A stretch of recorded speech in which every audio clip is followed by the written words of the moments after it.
Coming up on episode 294 of Wheel Bearings, we've got the Toyota Sienna, the Subaru Imprezza, the Nissan Ariya, Blue Cruise subscriptions, the 2024 Lincoln Nautilus, the Polestar 4, the Buick Envista, the Mercedes-Maybach EQS SUV, a GM tow dolly patent, and a conversation with Stellantis Chief Design Officer Ralph Gilles.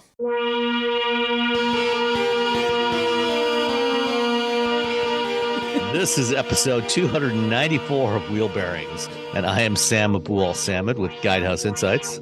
And I am Nicole Wakelin. Let's go with True Car this week is where I'm from.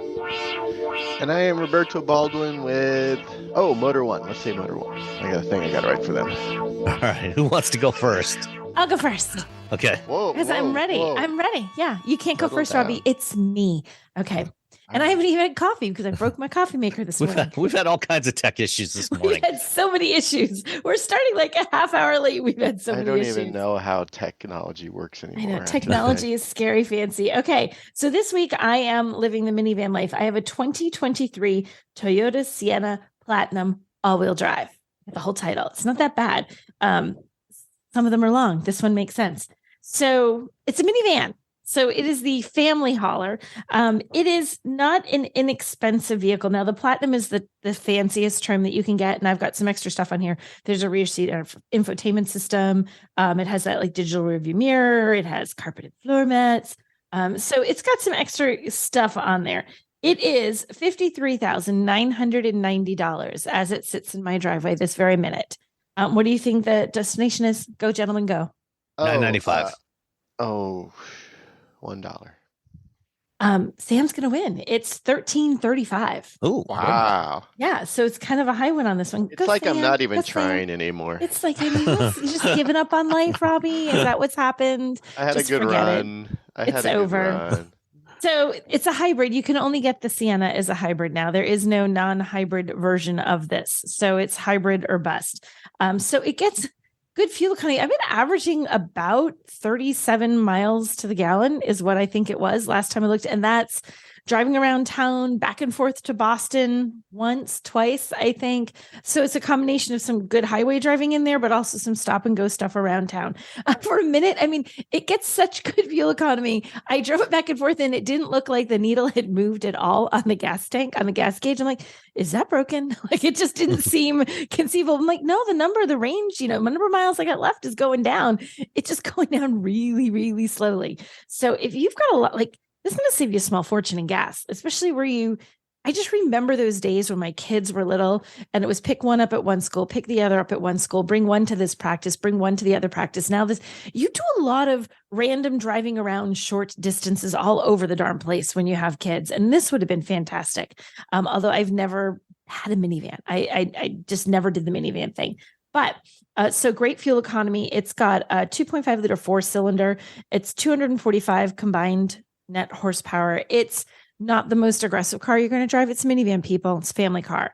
It's fine. It does well. If you need to accelerate to get up to highway speed, it's got plenty of power to do that. It handles okay. I'm not in general a fan of how minivans drive. It's not a Toyota Sienna thing. It's just something about the overall, I don't like the big bulbous one piece, no sense. I don't like how they feel. So me being critical of that is not the Sienna. It's just, I'm not a fan of driving minivans. So I feel like it's sort of almost unfair. Like, this is clearly not the segment for me. So, but I think, in terms of being quiet and being smooth and having the power you want, and it's going to do you well. It also has very comfy front seats. So, you can adjust them like 9,000 different ways. The strongest lumbar support ever. So the driver that left the car for me on Monday apparently has back issues because he always has the lumbar really, really stiff. I literally got in the car and I'm like, good Lord, where's that button? It's just like all the way out. It's all the way. I'm like, I feel like I'm like sitting at attention. I'm like, what is happening? Where's the button? I gotta ease that up a little bit. So if you want really strong lumbar, the Sienna is going to bring you that. And it also this one has captain's chairs. Not every configuration has captain chairs. So you can get it with seating for 7 with the captain's chairs, or it's seating for 8 if you go with that second row bench seat. The captain's chairs, though, are really cool. And I do like about this, good features for having when you have kids. So the second row, they're on rails that you can slide them really, really far forward. If you were folding the third row and you wanted to, do cargo and you want everything shoved forward, but, or if you want just enough room for people to sit there, but you got to put a lot of stuff in the back, or you can slide it all the way back to the third row. So almost like you can almost make it so someone couldn't sit in the third row, which would give you this expansive amount of second row legroom, which is kind of neat if you have adults back there. It also has this fancy pants ottoman. You pull a little lever on the side of the second row seats, and the ottoman goes boop for your feet. Although the thing about it is you're not supposed to use it when you're driving because safety first, people. Like you're not sitting in the right position for a crash. And if there's a crash, bad things happen to your legs. It's like having your feet on the dashboard, which every time I see someone do that, it makes me inwardly cringe because there's airbags up there, people. What do you think's going to happen to your feet if you get, aside from the crunching of cars, there's an airbag in there. But you're also noticing the little footrest is supposed to be used while the vehicle is stationary. I don't know if everyone's doing that. Technically, you're supposed to be. So I'm saying technically you're supposed to be, but it does have this nifty footrest. So that's kind of a cool thing. And I was thinking about it. I'm like, well, how useful is that if you really follow the rules and you only use it when you're stopped? And I thought, well, how often was I just sitting around waiting for my kids all the darn time? I could have sat back there through hours of horseback riding and dance lessons and clarinet practice with a book and a coffee and been like, okay, I'm good. You guys do your thing. I can't believe you got dance lessons and clarinet lessons for a horse. That just, I know. I did. That's a very talented horse. It's a talented horse. So I like the Sienna. I think it's good. It has little rear seat entertainment system but it only has a flip down screen in the middle. Like it's literally in the ceiling and you got to flip the screen down. It's a good size screen. I don't know if I have the size at hand. Like old timey airplanes. Yes. 11.6 inch. So it's an 11.6 inch screen that flips down from the roof, which, it would be nice for the kids to each have their own on the back of the headrests. And it also slightly blocks blocks your view. So if you're just looking straight back, you're now looking at the back of that screen. And it also, this doesn't have the latest and greatest version of Toyota's Entune, the infotainment system. I don't think they actually call it Entune anymore. They don't call it Entune anymore. I think I have Entune.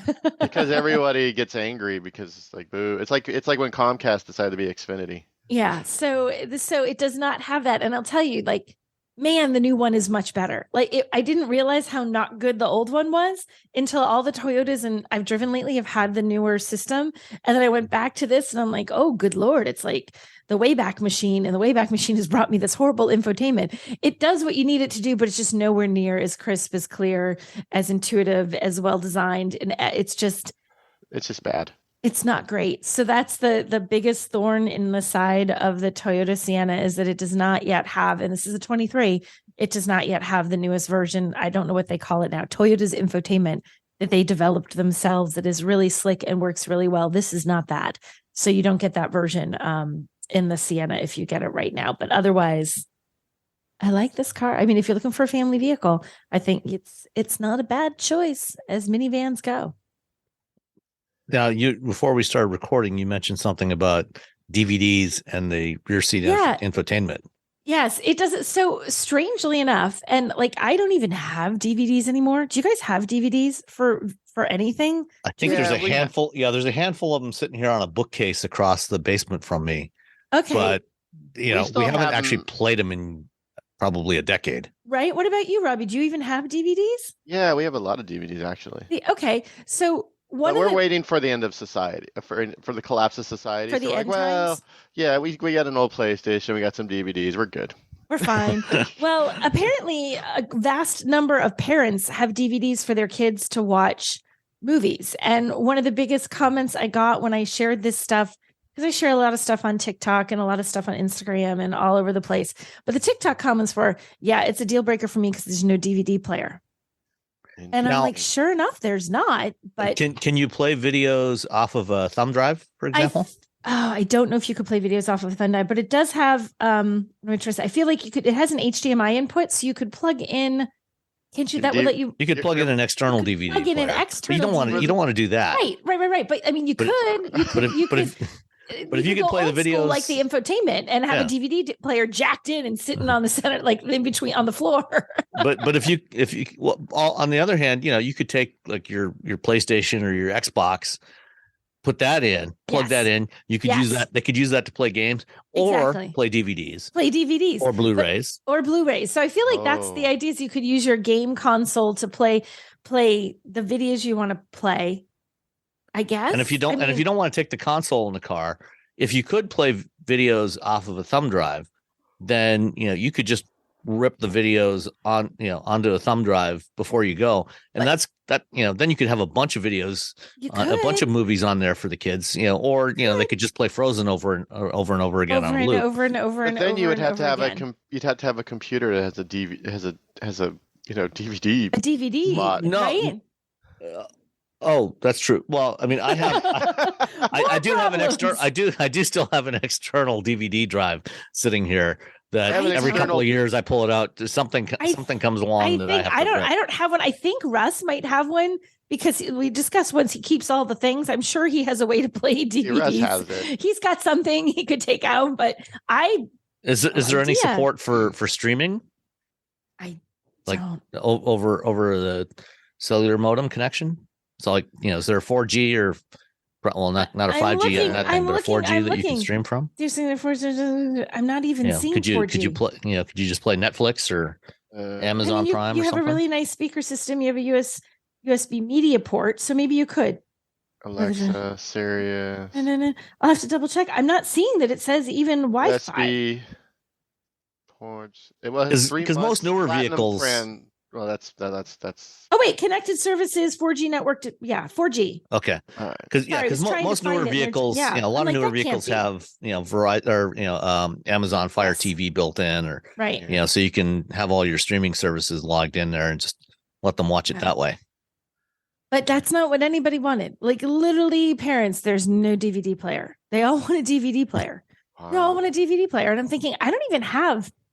I think somewhere in a box I have DVDs that, again, like Robbie, waiting for the end times, but I don't even use. Yeah, they're mostly for or when the every once in a while, like And it seems weird to me because I feel like people who have kids who are at the age where you want to show kids videos to keep them occupied on a trip are like, my kids are 20. That means these are people who are like 20 years younger than me, and they're still all in with DVDs. I wouldn't think they would be. Do you know what I mean? Yeah, I mean. You would think, anybody with younger kids today, they're going to have their Disney Plus subscription and their Netflix, and they're just going to watch stuff off of there or YouTube. That's what I thought. And they were on TikTok, so it's not like I know. So all this is skewing young. I'm like, what is wrong with young people today? Step up your game. Come on, kids, get it together. Get it together, children. When I was a kid, or it could ripped be all of our DVDs. Knowing my kids, they probably figure, the end times are closer than you all think. We know the world is doomed. Okay. So, we're just not even going to bother with this streaming nonsense. That I will accept as an answer. I'll accept that answer. That could explain it all, Sam. We're like, what? We've seen how things are working out. We know where it's going. We're not getting rid of these. We've seen what you olds have done to the world. What you olds. We're prepared for the end times. See, we're mocking them now, but they're going to be waving those DVDs going, see, we told you, wheel bearings. We told you. Well, if they want to stop by my new Blockbuster, maybe variant of Blockbuster at the end of times, they can rent some of my DVDs. They can rent some of your DVDs. Not in the Sienna, apparently.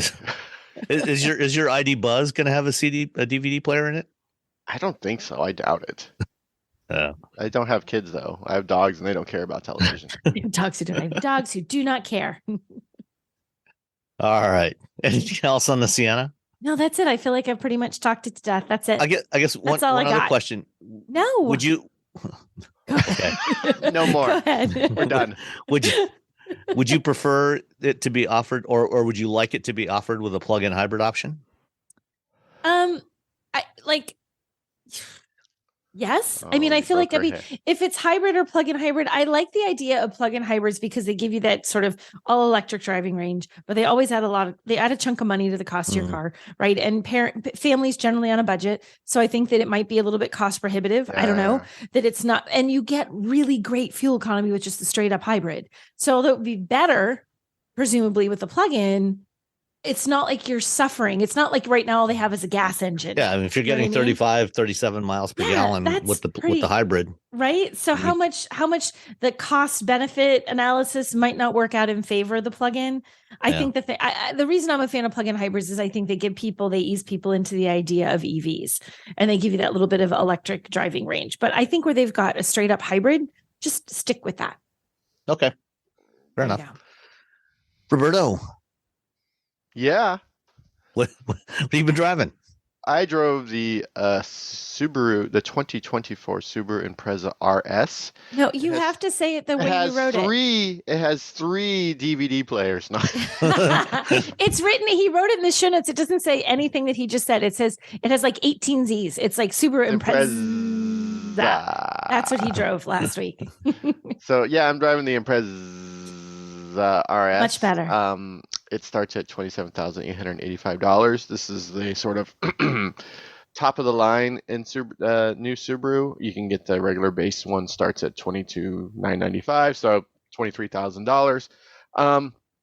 But you're getting, it's a Subaru outside of the VRZ. It's all, they have their symmetrical all-wheel drive system, which as someone who's owned a few Subarus, I can attest works really well in snow.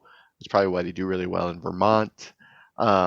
I guess the East Coast they're silly with Subarus. I drove an older version of the Impreza with the CVT, and it broke my heart because I owned a WRX and a manual transmission, and it was outstanding. This one you can't. There's no more manual transmissions on the Impreza, which is heartbreaking. It does have a CVT. It's not great. It's still a CVT. But it's much better than it used to be. So you got that going for you. So it's not as bad. It's still a CVT. CVTs are going to be CVTs. I still have that sort of memory of having an Impreza that has a lot of power with a manual transmission. That said, I really like this car. Because it's a wagon. It's like everything. It's almost everything that you want. The automotive journalist thing is like, oh, we all like wagons. We all want manual transmissions. We all want them to be brown, which is not a thing I realized when I became an automotive. Someone asked, what's your favorite kind of car? I'm like, oh, a wagon. Or like, pfft. I'm like, what are you talking about? They're like, we all want wagons. Of course, you said wagon. Yeah, duh. I'm like, I want a quick little wagon. I really like this the new Subaru. For let's just say $28,000, you get an all-wheel drive wagon that has an okay CVT, but it has little paddle shifters, so you can put in manual and pretend like you're doing cool things. But yeah, I used it. I had one of my bands had a show on Friday, and I just shoved a bunch of guitar junk in the back of it, and no big deal. And there's room for people in the back, and the seats are comfortable, and they're very utilitarian Subarus. Someone was telling me like the new WRX is not pretty. I'm like, oh, it's never really been that pretty, to be honest. Being it's a Subaru, after not its thing. The Subaru, Subaru doesn't really make pretty cars, with the exception of the SVX. Yeah, the SVX was amazing. Okay. But yeah, no, they just do what you want them to do. They are what they are, and when you get it, you're like, oh yeah, this is exactly what I wanted when I bought a Subaru. Yeah, they have a big infotainment system now, but they still have like hard buttons for like volume knobs and heat up and down. There's just like 2 little arrows, little red arrow up, little blue arrow down. They're like, oh, these are all the things. I just want to be able to like, oh, it's too hot, now it's too cold, now it's too hot. Oh, I want to turn the music up and down. That's it. Those are like the 3 main buttons I want to use anyway. That's all you want. Those are the only things you need. I'm constantly adjusting the temperature in the car, and I'm constantly turning the heat up and down. I don't know why. It's just a thing I do, and it's much nicer when you can do that without having to go into the infotainment system. And the heated seats, they're just like they're just little toggle switches in the center console. It's high, low. The end. That's it. One for each seat. It's Keep it simple. You want your butt warm or not? Exactly. You want your butt warm or you don't want your butt warm. That's it. It's everything that I really like. I like it's funny because my whole thing is I'm the technology guy. I mean, I was the senior technology editor for Car and Driver, and still I'm out there like, oh, I just want this button. It turns this on. Just want a button that works. Just want a button that works. Sometimes you don't need sophisticated technology. You just want stuff that works.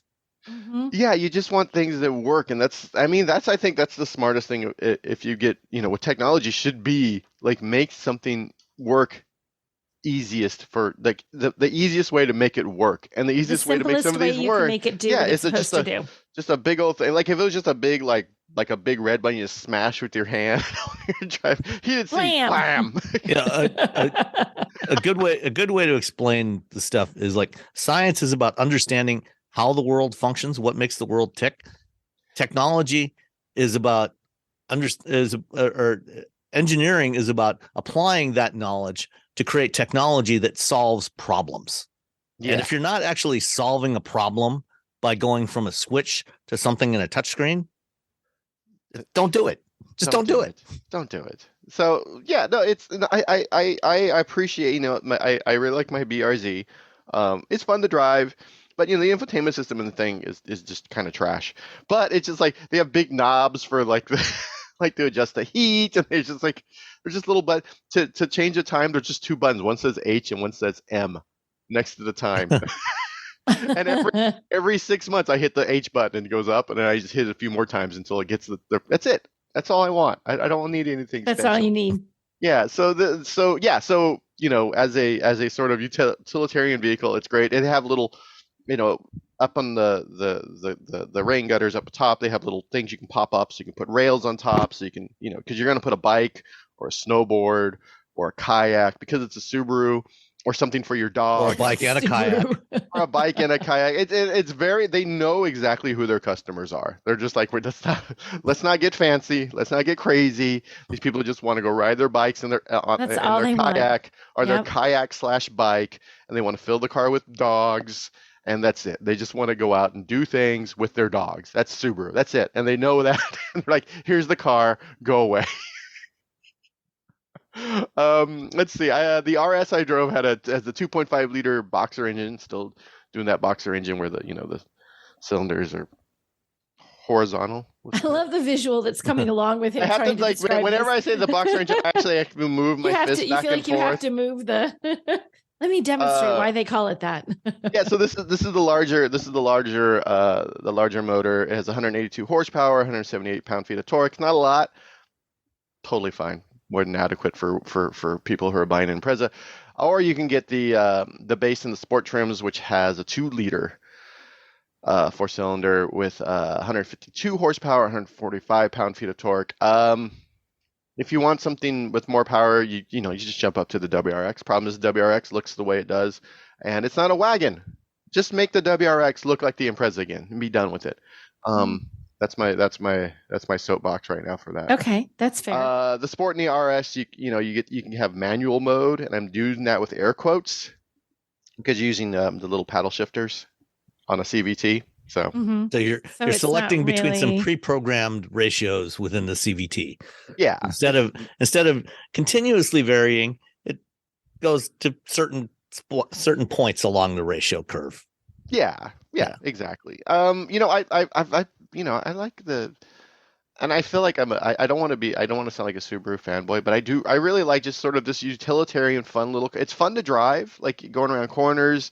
It's does really well around corners. It's just a nice utilitarian car. You get in there, there's some soft points, there's some hard points because it's still not an expensive car. They're not trying to impress you. Even though it's the Impreza, they're not trying to impress anyone. If you're looking for like, oh, I want this car and I want it to be really nice, I want like Mazda or Hyundai quality. No, don't. The seats are really comfortable. And then everything else is just like, you know what? You're going to get this thing muddy and filthy. Your dog's going to be crawling around in there. Dog's going to be crawling around in there. I appreciate the Subaru understands exactly who their customers are. The infotainment system is just looks like a giant portrait-sized iPad. There is a little bit of latency to it. You plug your phone in and you just don't even worry about it. It does have the the portrait mode of like CarPlay or Android Auto, so that's always a little weird, especially when you're used to a landscape mode and 90% of other cars on the market.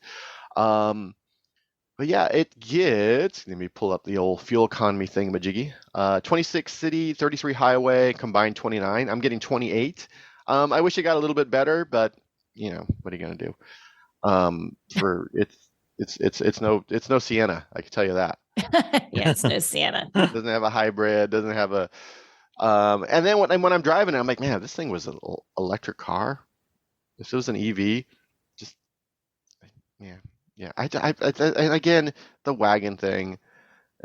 I'm a stupid idiot for wagons. That's what it comes down to. I like that. I am I'm too. a stupid idiot for wagons. I like wagons. Yeah. My guitar amp is so heavy, and it's heavy in direct opposition to how good I play guitar.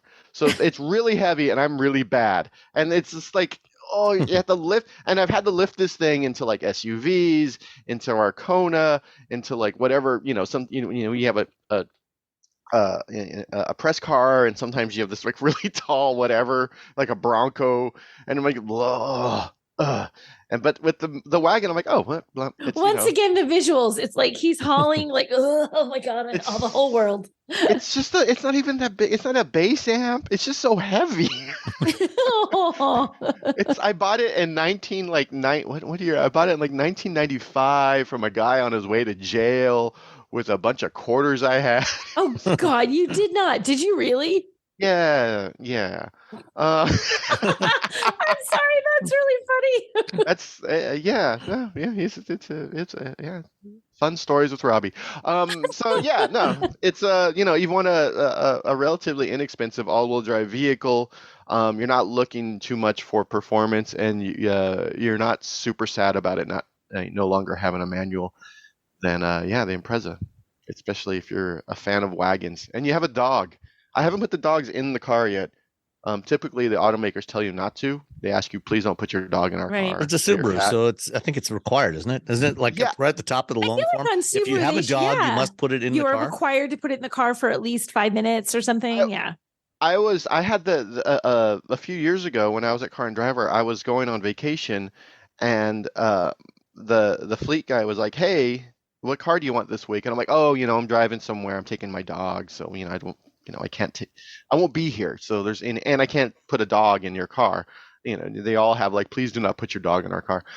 And like 30 minutes later, he got back to me. He's like, hey, Subaru wants you to take the Crosstrek and put your dog in it. They've changed their mind. No. They were like, I hadn't asked for a Subaru. They didn't, but I told him like, oh yeah, I have a dog. So I can't have a press car this week, because I'm driving somewhere really far away with a dog. And he immediately got back to me. He's like, nah, Subaru's cool with that. You want the Crosstrek? Do that.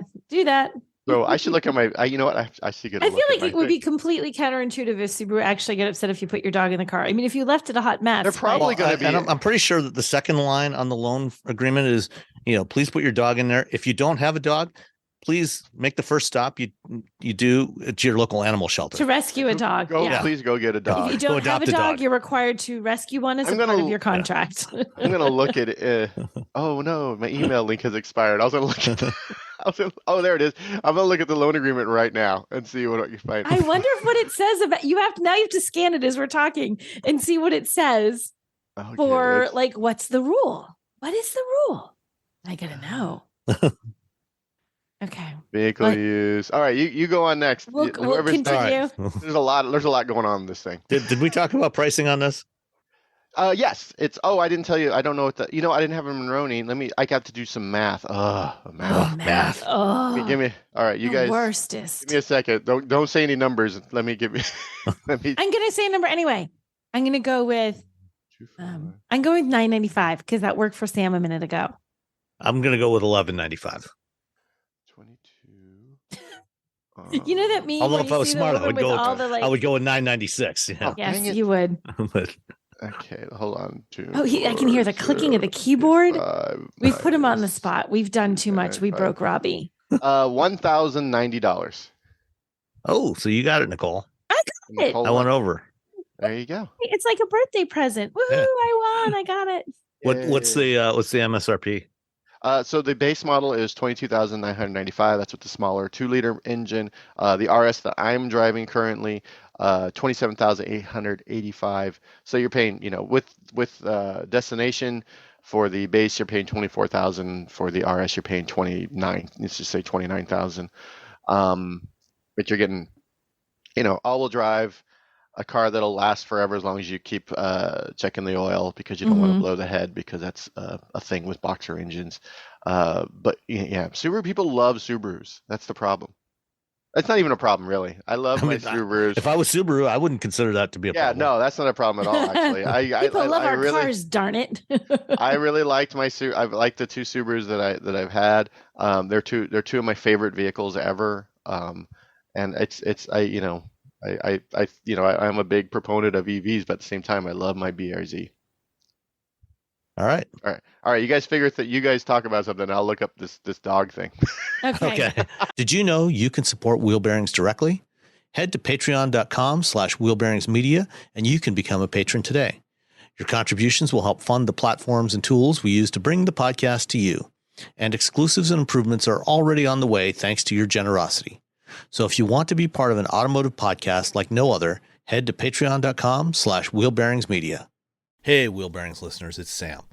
And as I'm recording this, we're getting ready to head out tomorrow for a vacation trip in Hawaii. And one of the great things about going to Hawaii is all the fresh fish and the Asian-inspired food. We just love it there. We love eating the food there. And when we get back, we still love to eat that same kind of food, food of the Pacific Islands. And this May, HelloFresh is helping by celebrating Asian American and Pacific Islander Heritage Month.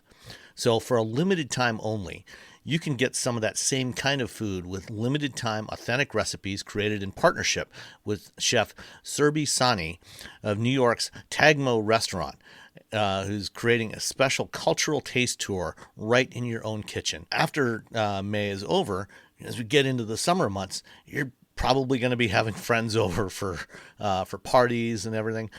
So if you're hosting a get-together, check out HelloFresh Market for crowd-pleasing appetizers, snacks, sides, and more for your next gathering. It'll save you a lot of time and a lot of hassle putting everything together as you get your friends together in the backyard. The best part, you can skip that extra trip to the grocery store. All you have to do is go to hellofresh.com/wheelbearings16, that's wheelbearings16, and use the coupon code wheelbearings16 for 16 free meals plus free shipping. Remember, go to hellofresh.com/wheelbearings16 and use the coupon code wheelbearings16, that's wheelbearings16 for 16 free meals with free shipping. HelloFresh is America's #1 meal kit. So if you haven't tried it yet, now's the perfect opportunity to get 16 free meals. All right, we'll go on to the next thing. Yeah, let's go to the next one. So let's go back to. Oh wait, it's me first. I forgot to talk about my car. We are so off kilter today. All right. I had the 2023 Nissan Ariya E-Force with a 4. E-Force. It's the E4 Orse. Yeah. The E4 Orse. I love the car, but really E4 Orse. Okay, go ahead. Platinum Plus all-wheel drive. And so, I mean, we drove this just a few weeks ago in Sonoma, and this time I got to drive it without rain, and spend a little more time with it, in a little more varied conditions. I still really like it overall, but I am more convinced than ever that Nissan made a huge mistake in replacing e-pedal with what are they? I can't even remember what they call it now. The e-step.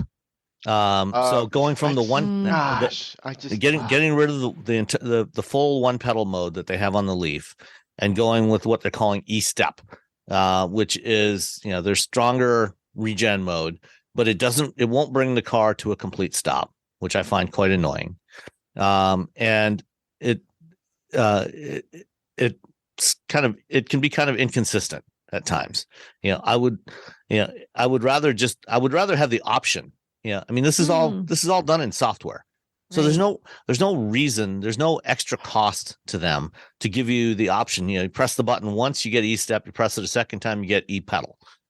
Just do it. It's easy. Come on, Nissan, you can do it. Just do it. You can't popularize a feature and then be the automaker who's like, eh. Well, but I feel like that was just proven wrong by what GM did the other week with Apple CarPlay and Android Auto. So, They're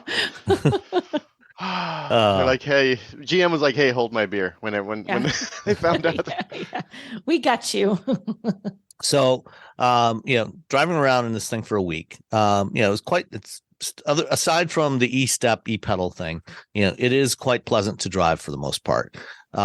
Couple of things I did notice when I was trying it out with the new charger that Autel sent me to test out. One of the things I noticed about the charger, for one thing, is it's got some on the control panel. It's got a couple of icons that light up to tell you when it's powered on, when it's connected, when it's charging, but there's no actual display on the panel. And so you have to use the app to figure out what's actually going on.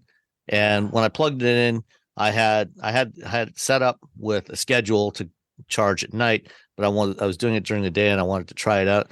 And I noticed that it was only charging. It's a 9.6 kilowatt charger, but the car was only charging at 7.5 kilowatts, which is a little lower than I expect in a brand new EV coming to market, especially one that costs as much as this does. You can still, it's 7.5 kilowatts. You can still charge it overnight, and do pretty much a full charge on it. But, when you got a lot of cars out there now that are supporting, 9.5, 11, in some cases, 22 kilowatts, with AC charging, at least give me the 9.6 and preferably 11 kilowatts, for AC charging. So there's that. Again, fairly minor annoyance. Because in most cases, most people aren't going to be doing a full charge overnight anyway. But for a vehicle that can cost over $60,000, it's something to think about for Nissan. Mm-hmm. Driving it, again, very smooth, very quiet, just as it was in California. I did several trips back and forth, between my home in Ypsilanti and Dearborn and Detroit during the week that I had it. For a conference I was speaking at and for a couple of other events in that area. And so I spent some more time using the ProPilot version 2. And so this is the hands-free version. And noticed a few more things that I hadn't noticed when we drove it in California. When we drove it in California, it was rainy out there. Yes. No real sunshine to speak of during that time. And during the couple of days that I drove it towards Dearborn, driving east directly into the morning sun, I noticed some issues with ProPilot. So with Super Cruise and Blue Cruise, for example, the way the camera setup is done on those, they have one forward-facing camera, and then a couple of cameras on the side under the mirrors that look down at the lane markings, to see where you are, to see if you're centered in the lane, to help with that.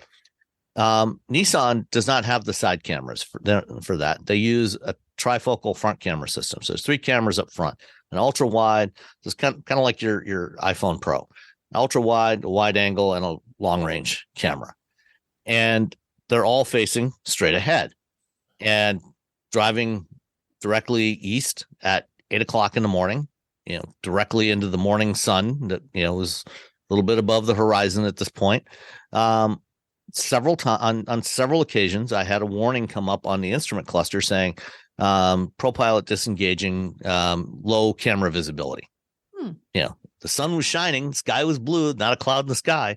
The only reason there was low camera visibility was because the sun was shining directly into the camera. It was just like bright. If you look with your eyes directly into the sun, you're not going to be able to see very well. You're going to have a bad time. Yeah, and the same is true for cameras. So this is one of the real limitations of cameras. And so there were several sections along the road where the system, even though it should have been able to work, just couldn't because the cameras couldn't see. And then that was exacerbated by the fact that this stretch of I-94 is paved with concrete. So it's a fairly light gray, and you got white lane markings. And again, with the sun at the angle it was, you had some reflection off of that concrete. And the contrast between the pavement and the lane markings was even worse. So even when the cameras could see, they couldn't really see the lane markings. So it was reverting back to, back to the base adaptive cruise control. Wouldn't even try to do lane centering. Wow. So I still really like the HMI approach that Nissan has taken with this, with changing the color theme of the instrument cluster and the heads-up display, so you don't have mode confusion. Did you feel like it was easy? Like it was easy? Were you surprised? Like, did you ever find yourself like, whoa, it's not driving anymore, or was it super clear all the time? No, it was always super clear. That's good. Yeah. So, unlike Blue Cruise, it was always super clear as to what was happening. Speaking of which, at one event I was at, I was talking to somebody from Ford, who probably shouldn't have been saying this on the record. But it was off the record. But he did tell me that for the next generation of Blue Cruise, they are changing around that whole HMI.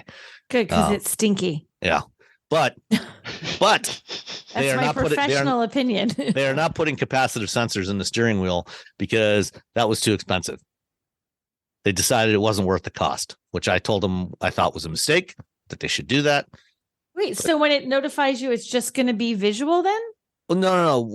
Like when it tells you when it's detecting if your hands are on the steering wheel, to put when it wants you to put your hands on the wheel, it's still using the torque sensor instead of actually detecting if your hands are actually on the wheel. Gotcha. Sorry, misunderstood. I was thinking, okay.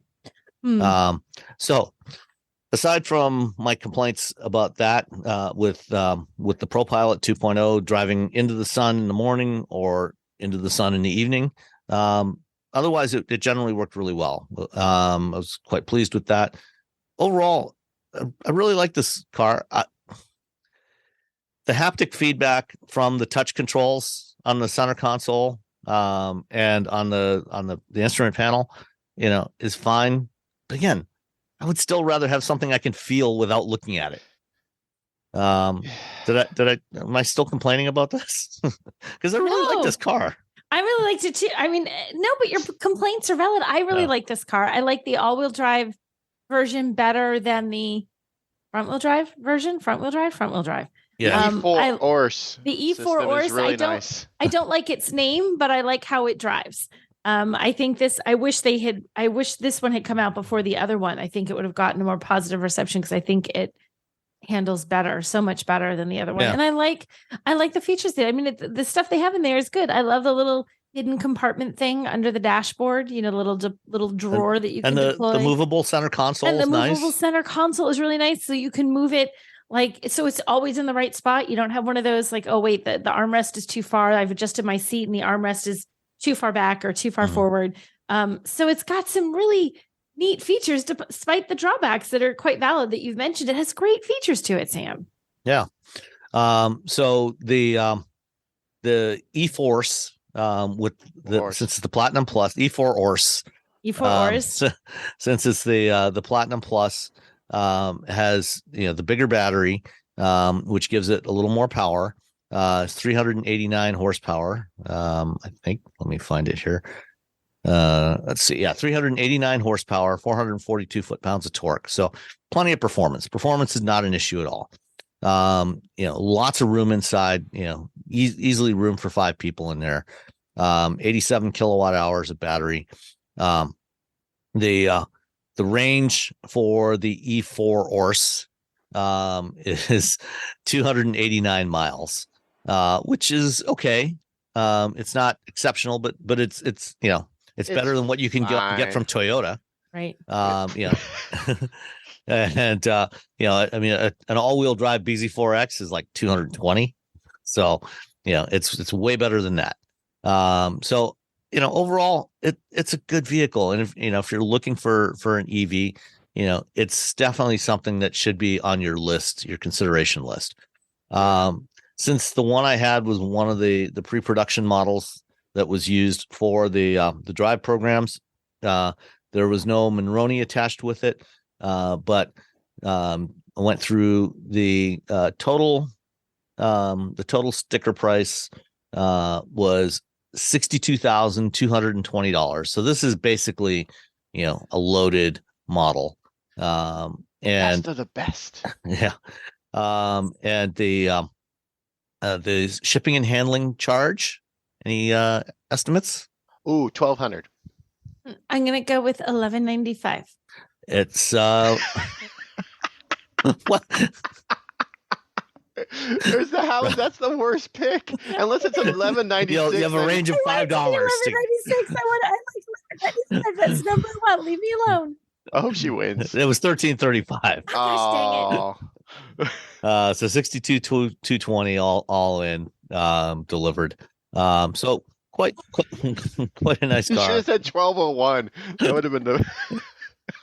I don't care. I just pick numbers I like. That's how I play this game. All right. If you're interested in a midsize crossover, although technically I guess this one is not listed as an SUV, it is in fact listed as a small station wagon. So take that for what it's worth. It's listed. Wait. They call it a small station wagon? Yeah. So EPA has a bunch of different vehicle categorizations. Okay. And when an automaker submits a vehicle for certification, they have to pick the category it's going to go into. And for some of the categories, there are some criteria. Like for SUVs, there's two SUV categories. There's standard SUV and small SUV. The only difference between the two is the maximum gross vehicle weight, which is 6,000 pounds. So the Nissan Pathfinder, which you might look at and think, oh, that's a fairly large SUV, is in fact a small SUV because they limit the GVW to 5,985 pounds. And they do that by saying you can't put more than, 990 some pounds of payload. Mm-hmm. And you probably could put more than 1,000 pounds of payload in it, or a little more than 1,000 pounds, and it would probably be fine. But that's their official rating for it. And sometimes, you have something that looks like a car, like say a Hyundai Ioniq 5, which is classed as a small SUV. And sometimes you have something that looks like an SUV that is classed as a station wagon, like the Ariya, or the Nissan Murano is also classed as a small station wagon. This doesn't make any sense. No, it's dumb. Doesn't make any sense, Sam. It makes no sense at all. I know. Less sense than the numbers that I pick. It makes no sense. So anyway, that's the Nissan Ariya E4 Ors Platinum Plus all-wheel drive. You're gonna hate me. All right. Let's talk about some other stuff that we saw this week that is coming off embargo tomorrow before we release this. Okay. Let's circle back around to you, Nicole. You were in Detroit briefly earlier this week. So I was in Detroit for a hot minute, and I actually drove two things. One isn't embargo, but they let us get behind the wheel of the Buick Encore GX, which they've redone. It's sort of like halfway to what Buick is doing for its new design thing. It has the new Tri-Shield badge on the front, which is completely different. It looks really cool. I like how it looks. Some people aren't a fan of it. I don't know if you guys have Googled and seen the new Tri-Shield badge. Have you seen it? Yeah. What do you think? That's fine. I mean, instead of 3 overlapping shields now, it's 3 separate shields side by side by side. One red, one silver, one blue. Yeah. Someone opened up Illustrator, clicked on each badge, and hit the little arrow left or right. Left, right, there left, we go. right, left, Well, right. and up and down too, because they used to be staggered. Oh yeah, they had the little. Yes, now they're in a perfect little row now. Yes. So it looks. I mean, I think it looks fine. I think it's nice. They're really excited about it, and I think it does. Okay, we got to keep our brand moving forward and keep it looking, fresh. There we go. Keep it looking fresh. So the Buick Encore GX is the very first Buick to have this new badge on it. And it's even cool. It's on the key fob, and that's how you lock the car. I want to say it was lock, not unlock, but you push the Buick little badge on the key fob, click, click, and that's how you lock the car. So, so that was kind of neat. It gets a new front. They did some nice stuff inside. It has like 19 inches of screen. There's like an 8-inch digital instrument cluster, an 11-inch. Does that make 19? Yes. Infotainment touchscreen. And it looks good. They did a nice little update to it. So we drove that, but then we drove it to the Design Dome on the GM campus, which, have you guys ever been inside of it? I have. Yeah. Okay. Cool place. It's really cool. And the thing I learned about this is kind of neat. The Design Dome, even though they're doing all this construction to update things on the GM campus, it's been the same dome for since the 50s or something. Yeah. So I think all it's these, like 56 or 57 it opened. yeah. So all these reveals and stuff that you have seen over the years and different things that you've seen that look like they're in a giant dome, it's there, which is Same kind of dome. Same dome. It's kind of a nice little piece of history. I thought it was sort of neat. It was like, wow, there's a lot of history has happened in this little building. And what they were showing us was the reimagined Buick introduces the first ever Envista, a premium crossover with an approachable price. That's the little headline. So this comes in at the bottom of the pack. So the Encore goes away.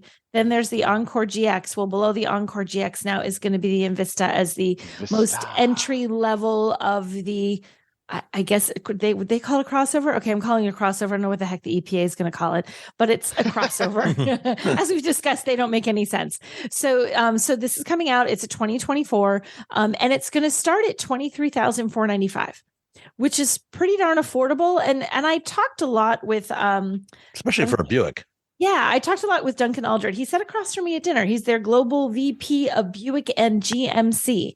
And I was asking him, because there's another Canadian journalist sitting next to me, and he sort of had the same question, where so many brands are getting rid of their lowest trims. They're trying to make themselves more premium. Like, look at Mazda. They keep pushing higher and higher. You know, they're getting more and more premium.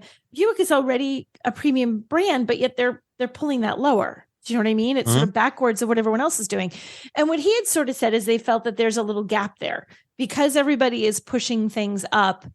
There's a little gap for the person who wants to get into a premium brand, but can't quite afford things that are truly at the top of that lineup. So it's sort of like to get people into the Buick brand, to make a more easy entry level vehicle for people that are sort of aspirational and like, okay, I can get into Buick. It's still nice, but yes, you're putting up your hand. Yes, Sam, what would you like to ask? Did you ask him, you know, kind of what he sees as the competition for Buick now, you know, as they're, you know, trying to remain premium, but more affordable, more accessible, you know, does he see a brand like Mazda now as a competitor for Buick? We didn't specifically talk about like if there was a specific brand that he saw as a competitor, but I think what, you know, we talked about the general in more general terms as opposed to specifics. And when I mentioned Mazda as one of the ones that's pushing their lineup higher and getting rid of the, you know, the lower trims in their lineup and making their whole lineup increasingly more luxurious, especially in the top trims, Mazdas are gorgeous. And he said, yeah, we're aware of that. But we feel just in general, those brands, without naming names, they're all sort of leaving behind that person who's not quite basic mass market, not quite luxury vehicle. What if you just want to sort of kind of get there? So I feel like I think companies like brands like Mazda are the competition. I think they are. Mm-hmm. And we talked a lot too about, you know, the person who's buying it. They have the highest number of women buyers in the market. Like women gravitate towards Buick. Overall, or just within GM? They said overall. Okay.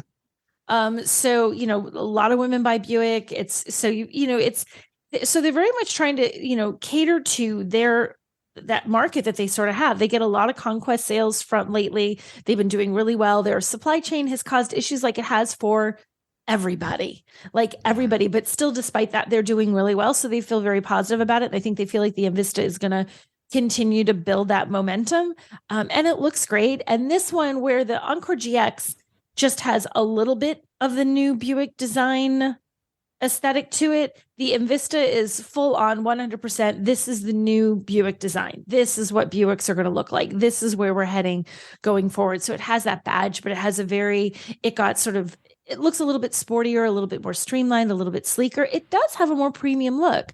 It has the interior is somewhat similar to what I saw in the Encore GX. It still has that 19 inches of infotainment screen across there. So it still has that. It has, you know, which gives it a very high tech feel. It looks great in the Encore GX. I'm sure it's going to look just as good when it's all set up and ready to go in the Envista. We were in that sort of half seeing things, half not that you have when you're in a design dome and everything's not quite, you know, what it should be. But so this is their attempt to bring in new buyers. They're not necessarily trying to skew younger buyers, just buyers who are not served in that segment to begin with. It's like filling an empty spot. That's how they see it. What do you guys think of it? Because I sent you all the stuff so you could see it so we could talk about it. I like, especially like the one in the red here on the beach. Yeah. With the black wheels. It shows off, you know, kind of the curves. Obviously, you know, it's got the fastback, you know, coupe-like profile to it, you know, which is a very different look from the old Encore. Right. You know, and So it's definitely got a sportier feel to it in terms of the design. The body sides, it's got some of that wave through the body side. So depending on the angle the light's hitting it at, you get kind of that S curve, in the body side. So it's not just completely flat, right? Which I like that look. I like how it looks. And they had for us to look at, they had the Sport Touring and the Avenir, which are the mid and the top trim. There's only one below that, the Preferred. So there's just 3 trims. They wanted to simplify things. They don't want people to have to look at 85 different trims. It's just 3: Preferred, Sport Touring, and Avenir. And they get little, the Sport Touring gets, an ST on the headrest because, it gets a little bit slightly more aggressive design cues. The Avenir goes a little bit more the upscale. It says Avenir on the headrest. So they each have they have slightly different personalities depending on which way you want to go.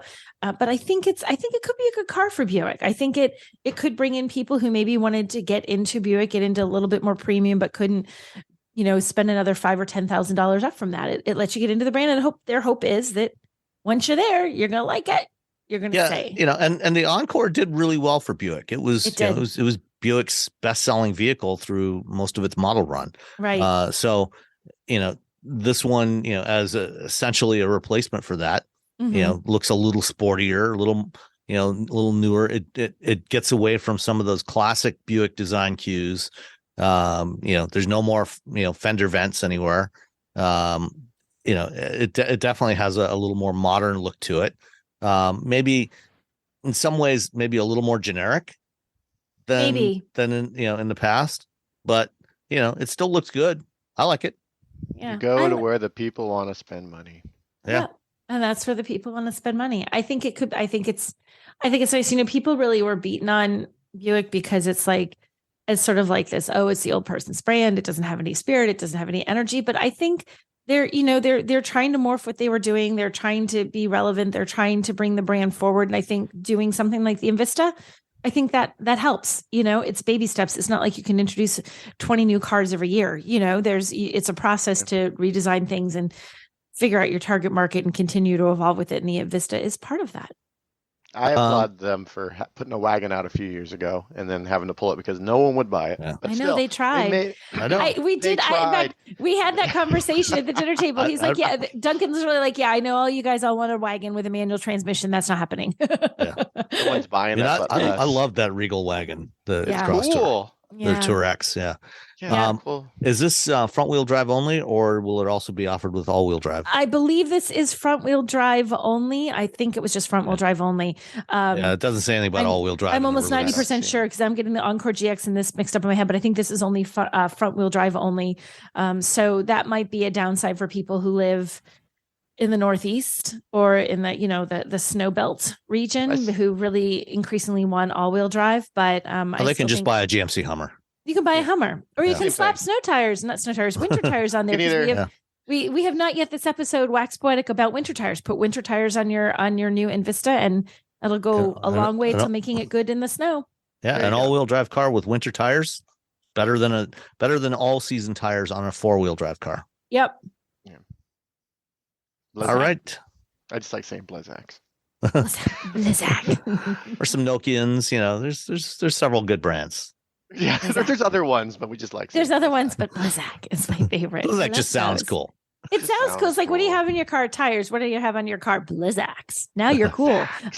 Instantly, your cool factor goes up. I got Blizzaks. Yeah, Blizzak. All right. So one of the reasons why I drove to Detroit this week was to go into this little event space in Detroit, in Corktown, to get a look at the 2024 Lincoln Nautilus. It was, for a while now, it's been a little unclear what Lincoln's plans were for the Nautilus, because we've been hearing for a while that the Oakville assembly plant in Ontario, where the Nautilus and the Ford Edge are built, is going to be ending production of those two vehicles later this year. And Ford, actually just before, the day before we got our backgrounder on the Nautilus, they announced that they were spending $1.3 billion to retool the Oakville complex to build EVs starting next year. And they haven't said publicly what those vehicles are, but these are going to be the 3-row SUVs, the Explorer class and Aviator class SUVs, although we don't know for sure what they're going to be called yet. But those aren't coming out till end of next year. So it was unclear what the plan was going to be for the Edge and the Nautilus. It looks like the Edge is not going to get a direct replacement in North America. So you'll go from the Escape and Bronco Sport up to the Explorer and onwards. At least not for now anyway. Maybe once they have an EV, maybe there'll be an EV replacement for that. But for the Nautilus, it has been completely reworked. And this is now built on a heavily modified version of Ford's C2 platform. So this is the same platform used for the Escape, the Bronco Sport, the Maverick, the Focus, as well as the Lincoln Corsair. And the new Nautilus is 2 inches longer, 2 inches wider, and 2 inches taller than the old Nautilus. Yeah, 2 inches in every direction.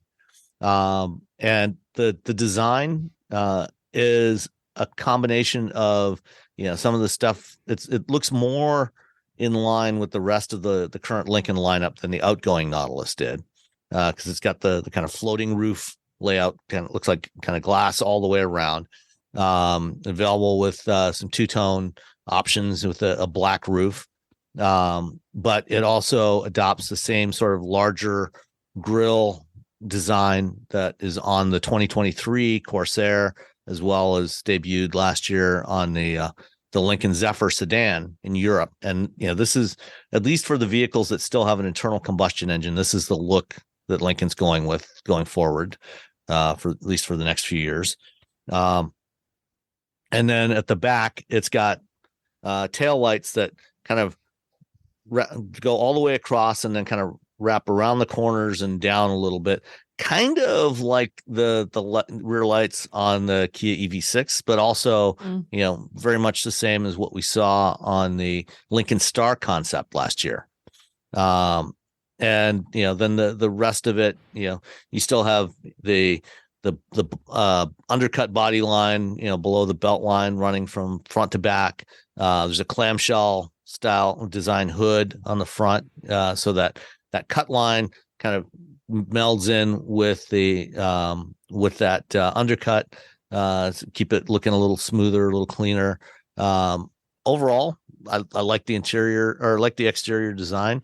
When they took the silks off the two cars, they had one in the place that was kind of this boring gray color, and then they had one that was this fabulous red that was very reminiscent of Mazda's Soul Crystal red, but not quite the same. It's actually a little bit lighter, a little brighter red. It's close. It's close though. It's not quite Mazda level. It's like just the teeniest little bit. But it looks great. Man, it's close. It's close. It looks really good. Yeah. They call it Crystal Soul. Yeah, no, they had another name for it, which I've forgotten now. I can't think of it off the top of my head. But they had to come up with some fancy name for it. The gray, it's gray, whatever. It's gray. Battleship, cement, whatever you want to call multiple shades of gray available. There's a like a steel, like sort of a bluish gray. There's a really dark red, which is kind of like that dark red, that burgundy red on the CX-90. Oh, the new what are they? I forgot what it's called. Artisan red. Yeah, the artisan red. Yeah. And then this lovely, bright red color, which I think this is the color that everybody should buy for this vehicle. The interior is where things get really interesting with this. Last year when they launched the Zephyr in Europe, or in China, I should say, it was the first Ford or Lincoln vehicle to feature what they are referring to as a coast-to-coast display. So this is an idea that we saw a few years back when Byton launched the M-Byte concept at CES, I think in like 2018. Mm-hmm. Byton has now, gone belly up. But they're fine. All fine. It's all good. Everything's good. The concept here, is to provide more space, to see stuff and have it up closer to the driver's line of sight. So same basic idea as what Byton was doing, which I think actually worked really well. Compared to the Byton, this one is not quite as tall, it spans 48 inches diagonally across. It's actually 2 displays. It's huge. Two 26-inch displays. You have something very similar that's coming in the Cadillac Celestiq as well later this year. But Cadillac hasn't given much detail on that one yet. But this one is 48 inches in total across the 2 displays. And as I said, it's not as tall as the Byton, and unlike the Byton display, which was flat, this one curves. So you got a little bit of curvature across, and it's really nicely integrated in here. And when we've talked in recent weeks about the Toyota BZ4X and then the Prius Prime, with having the gauge cluster display that's supposed to sit above your view of the steering wheel, but depending on your proportions, oftentimes the steering wheel ends up cutting off the bottom half of that display. Yeah. Lincoln was aware of that issue, of what could happen with that when you try to put a display that's supposed to be above the steering wheel.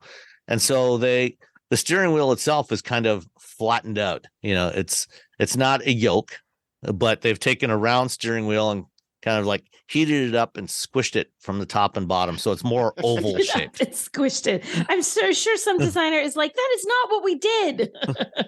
Well, they did say, they deliberately squished it, so that it's not going to cut into your view of the instrument cluster. And at least for me sitting in it, I had no issues with it, and I didn't hear anybody else complaining about it. Now, we didn't have a whole lot of time with it, but it looked good. This is also going to be the first vehicle. The Nautilus is going to be the first vehicle with the new Android Automotive based infotainment system. So it's got Google Automotive Services built in. So it's using Google Maps for navigation and everything. But it will have support for Android Auto and Apple CarPlay as well. Woohoo! Wirelessly. I'm looking at the steering wheel. You know what? I just was pulling up the photo a little bit closer. Yeah, it really does kind of just look like you took a round steering wheel and you just kind of squished it down a little. I think that is a good description. And you know what? It does look like it would make it easier to see. Like your chances of adjusting it so you didn't chop off parts of what you're supposed to be looking at would be better. Yeah. I'm really curious. So one of the things, you've got this big, massive display spanning all the way across the dashboard. You'd think, well, what's going to go on the right-hand side in front of the passenger? Well, they're not going to be able to watch videos over there. That much we know. Basically right now, there's a number of widgets that you can place across there. And on this particular one that I've got in the photos, there's a weather widget, there's a media player widget, and there's a clock, a sort of semi-analogish digital clock. And there's other stuff that you'll be able to put on there as well. But no video playback. So no issues with, distracting the driver or anything like that. But you'll be able to expand, like, for example, the navigation display, and have a bunch of, you get some different options for what can be displayed for the driver information. I think in the picture I sent you, that's what I'm looking at. Yeah. You see the keypad on the center touchscreen. There's also a 10-inch center touchscreen. They had it in valet mode, which you can enable so that a valet can't mess around with your infotainment system. Right. It took me all of 2 tries to figure out the 4-digit code for the valet code to unlock it. 1, 2, 3, 4. They were doing demos in the in the gray car, the infotainment demos in the gray car. And technically, they didn't want us messing with the infotainment in this one. So you messed with it, of course. Okay, good. I would expect nothing less. What would you expect us to do? I was sitting with Bill Visnick, the editorial director for Society of Automotive Engineers magazines. Play. Yeah. So tried 000. That didn't work. So okay, so I have a question. So I'm looking at your picture, and there's that screen, and then below it, I can see the gears, park, reverse, neutral, drive. Mm-hmm. Then there's like a twisty dial. What are the 3 little things on either side of the twisty dial? Let's see. Let me find the right picture for that one so I can tell you. I mean, it's other control. It's like the various. You got the hazard warning lamps, the active park assist. Is that what all those things are below the gear shift section? Yeah, they're just toggles, on and off toggles. Is one of them like little camera thing? One is the camera. Yeah. So all the safety stuff is right there. Yeah, one is the max defrost and then the drive modes. So Yeah, it's pretty straightforward. So yeah, the stuff that you are going to need, maybe on a semi-regular basis. The center knob is just a volume knob. It's not like an iDrive controller. It doesn't Oh, that's all it does, because it's huge. Volume knob and on off. So you press it down to on off, turn it on off. But yeah, so Smash it. But it's nice and large, easy to grab, easy to find and give it a twist in either direction. So I mean, overall, from an early look, it looks quite promising. And it looks like it'll be a nice system. The powertrains in here, 2 powertrain options. The base powertrain is the same 250 horsepower, 2-liter turbo, 4-cylinder, not an EcoBoost because it's a Lincoln, that you can find in a whole bunch of Ford and Lincoln products. And then in the other option is a hybrid, which will be a variation of that engine with 300 horsepower, but also a 100 kilowatt, 130 horsepower electric motor in the hybrid. So you can get a combined total of 310 horsepower from the engine and the electric motor. So quite a bit of electric power for something that's not a plug-in hybrid, surprisingly. No details yet on fuel economy or anything like that. And because it's based on that C2, it's a transverse, but it's all-wheel drive is standard across the board. So no front-wheel drive versions of the Nautilus this time around, just all-wheel drive with either a base 4-cylinder turbo or a turbo hybrid. I think it looks good. I think it looks really good. That interior is just killer. It's just, that's a lot happening there, but it looks fantastic. I've been thinking about these larger and wider displays, and they're like, and they're always like, but you can look at the weather. Okay. I know. There's like a lot of things. Like, what else do we need? I need navigation and media. Well, when I visited Byton a few years back before they started running out of money and closed up their Silicon Valley office, they gave me a demo. Both in the vehicle, we went for a ride in one of their prototypes, and then also I spent some time with one of their head of HMI design or user experience design in the studio, playing with this. And their whole concept behind this was having this big screen like that. One of the things they found from their studies was that, especially with navigation, a lot of times people are zooming in and out to get more of a view of not just where they are specifically, but also kind of the larger context of where they are along the route. And so one of the things they wanted to do with the big screen was to show more of the map on there, so you could see both where the details of where you are, but also where you are overall. And it's not entirely clear yet exactly how this is all going to work on the Ford system. But I think if you can expand that map view quite a bit, I think that can be helpful, from a usability standpoint. The other stuff, having these widgets over on the right-hand side in front of the passenger, so you're looking like way over there. Well, and it feels like like it's a little bit like you configure stuff on your, like, I don't know if you have I have an Apple Watch and there's 9 zillion things that I could show on the face. I don't want all 9 zillion. I don't need all. Really, I need the date, the time, and I like to see my fitness stuff. That's it. Like there's you got the time here, you got the weather, like 9 zillion widgets on here. Like I'm like, I don't need all that, but you could. Yeah, but I never use all that. Yeah, I think you also have the middle screen. Yeah, well, the middle screen is the only one that's touch. So that's your interface to control the other stuff that shows up in the top. So it's not something that just Lincoln. I mean, everyone who wants it. It's not a Lincoln thing. Like it's screen to screen thing. I'm like, well, what's going over here on the right? What are we missing? Is it the time? Because that little itty bitty time, those little numbers that are top left hand or top right hand corner of all the infotainment, those have been working fine for me. Yeah. I mean, Stellantis and some others, Mercedes, they're using the passenger side screen to allow them to watch videos and stuff and to interact with the infotainment system separately from the driver. So for example, a passenger could actually type in a destination on the passenger side screen, and which the driver can't do at least while the vehicle's in motion. Yeah. So we'll see how it works. So production starts the end of the year. It'll be available early 2024. No word on pricing or anything yet. And production is going to be in China. This is going to be built in China and brought over to North America from there, because the volumes didn't really justify, since they're not doing an Edge just yet, or it sounds like they're not doing an Edge replacement just yet.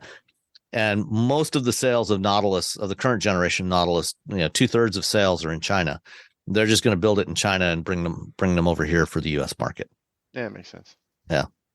I want people in the Discord to give me some good widget ideas for the passenger side of the screen. Like, what should be what should be over you have there? What should be there? Give me some ideas. All right. Let's see. What else do we have? Oh, the Polestar 4 is the other one that's debuting tomorrow. So many cars. Yeah, so many cars. There's a lot of. Last month it was 1 million drives. Now it's like, let's have 1 million debuts.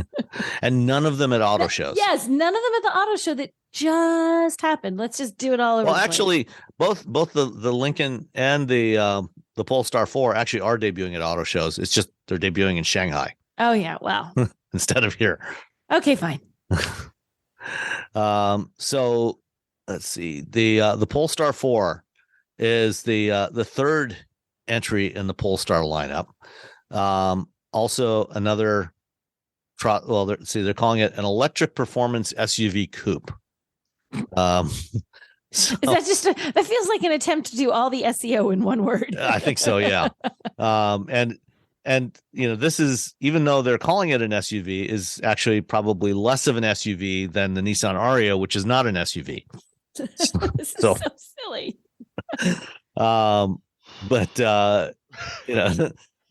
This is actually surprisingly close in size to the Polestar 3. It's like a couple of inches shorter.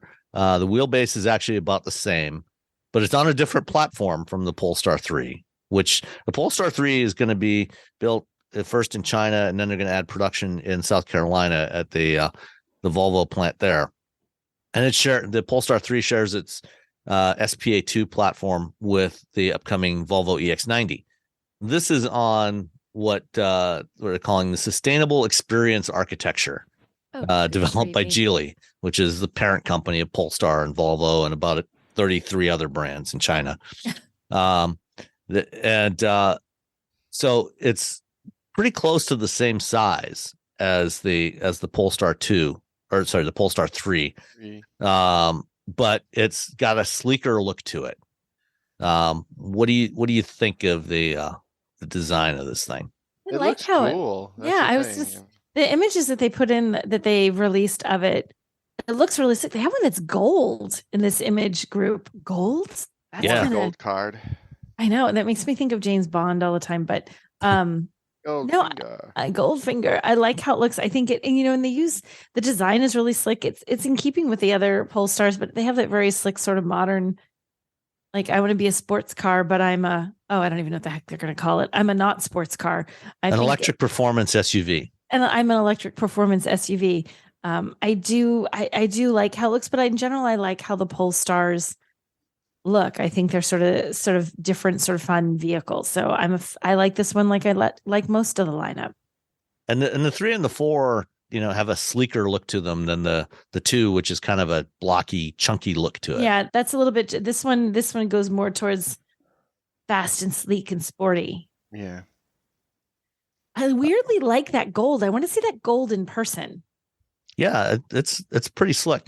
The interior, they're switching to a landscape display. It's a 15-inch landscape display instead of the portrait style display that they have on the Polestar 2 and on the 3, I think. But you still also have a 10-inch instrument cluster display directly in front of the driver. Do you notice anything unusual about the rear window? You mean the lack of thereof? What rear window? Yeah, I mean, so many of these coupe-like SUVs, these fastback SUVs have such a narrow slot for the window anyway that, like, if you drive the Volvo There C40, literally isn't one at all. Like it's I not figured, there. why are we bothering with the glass if you can't actually see through it anyway? Like, Is that going to make it kind of dark? Like if you don't have that little bit of light coming in the back? Like I'm thinking if you know what I mean? Well, you do have a glass roof. Oh, so if you're sitting in the back seat, you've got light coming in from above. Okay. So you don't get anything coming in the back window, but you get the light from above. So that'll help. Okay. So I guess that'll make up for it. Because that was my first thought. That's going to be really dark, but you're right. That glass roof is going to take care of that problem. And the side glass also extends back pretty far as well. So they've compensated for that. Yeah. So it shouldn't be too bad. It'll just be weird not to have a rear window. It'll just be weird. You'll just have to use your side view mirrors all the time, or do they have like a? There's also a digital camera mirror. Yeah, then you're going to be fine. Well, if you're going to be fine, unless you're farsighted or you're getting older and you can't see, because and I've brought this up with every time I talk to an automaker it has this. I'm like, do you have something where you can adjust the focus of this? Because as you get older, you're being able to see closer is more difficult, and so when you're looking in a mirror, you're looking through infinity. You're not focusing on the mirror, you're focusing on what's in the mirror behind you. When you're looking at a display, you're focusing on that mirror. You're not focusing on what's behind you. So if your eye, for older drivers, as you get older, like now everything is fuzzy in your rearview mirror. Because you can't adjust it like you can with let's say like a camera, like a DSLR. You should be able to like, oh, I got to adjust this and set that for your profile. So when you get in the car, you hit the little button and it says, oh, Robbie's eyes are old, but his wife's eyes are not, stuff like that. Hello, Mr. Old Eyes. Let me adjust things for you. I like that. I would like old eyes. Old eyes. Old eyes. Good old eyes is in the car again. So performance of this thing looks like it's going to be pretty impressive. Between the two motors, it's going to have a maximum output of 544 horsepower, 0 to 100 kilometers an hour, 62 miles an hour in 3.8 seconds. So not quite as fast as Tesla's, but fast enough.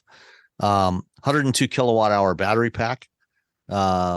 And there's no range numbers yet, I don't think, but it'll probably be somewhere close to let's see. So for the long range single motor version, which gets a 272 horsepower motor at the rear. So that sounds like it's probably the same motor that's in the updated Polestar 2. They're targeting a range of over 300 miles for that. So the dual motor higher performance version will probably be somewhere around 260, 270. 200 kilowatt DC charging, 22 kilowatt AC charging for all versions, and vehicle to load capability. So again, that's another one with bidirectional charging capability. I think that's something that's quickly going to become standardized across the board on new EVs in the next few years. I like it.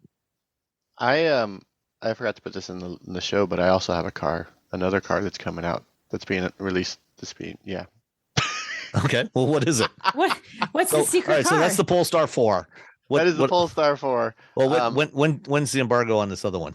It's tomorrow morning at early. It's I think we've already discovered our latest embargo is the Polestar, right? So it's like 9:40 p.m. So this one is at 5 a.m. So what's this? Pacific time, 8 a.m. Eastern time. It is the Mercedes Maybach EQS SUV. Ah, okay. So if you're a fancy person, or you're just a regular person that watches Succession, you have seen a Maybach in the world. There are a lot of Maybachs in the in Succession. If you watch that show, I have not, but I'll trust you. If they are being driven around in a Mercedes, it's more than likely they're driven around in the Maybach, which makes sense. The Maybach, like Mercedes, is like, oh, we're this nice luxury brand, and they're like, we're gonna kick it up a notch. Not luxury enough. Here we go. Not luxury enough. Here's the Maybach. When Mercedes first brought back the Maybach brand, which hadn't been around since the 20s, I think, they brought it back about 20 years ago. They decided to try and make it a standalone brand, and that turned out to be maybe a step too far. So they pulled back a little bit. Instead of just calling it a Maybach, now it's a Mercedes Maybach. Right. Yeah. That seems to be working for them. That seems to be where they've landed. That's the acceptable description.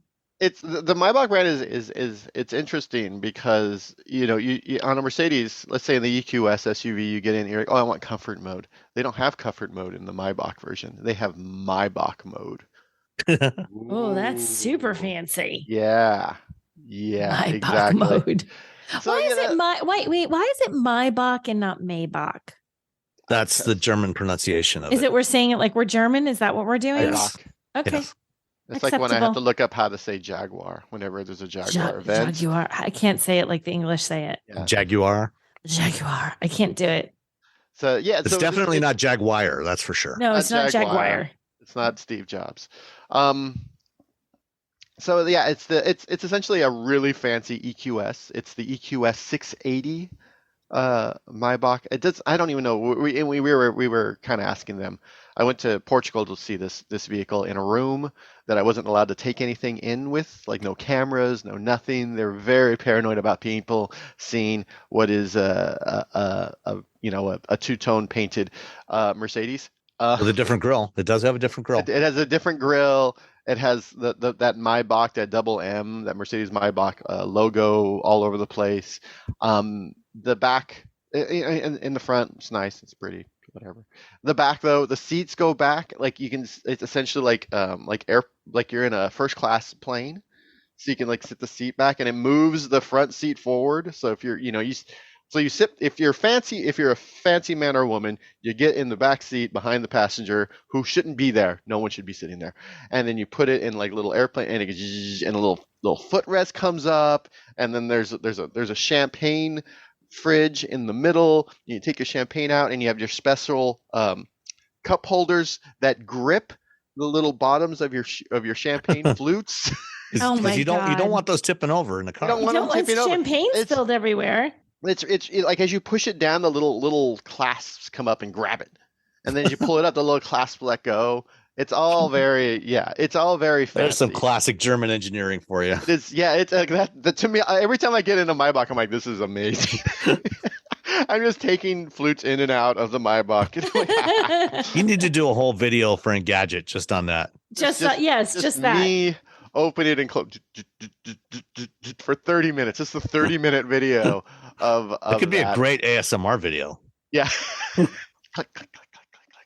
So it's an all, so for those who have to drive the fancy people around, it's all-wheel drive, a 649 horsepower, 700 pound-feet of torque. It is still a 400-volt system. Mercedes hasn't moved on to what we're anticipating is a 900-volt system. DC fast charging, maximum 200 kilowatts. It's the same packs, it's the same battery that's in the EQS SUV, but they wouldn't give us the capacity, which in my brain means they're adjusting the chemistry, they're adjusting something, they're adjusting the software in order to get a little bit more juice out of that, because it's going to be heavier because you're putting all these extra motors and servos and magic fancy luxury things into this vehicle.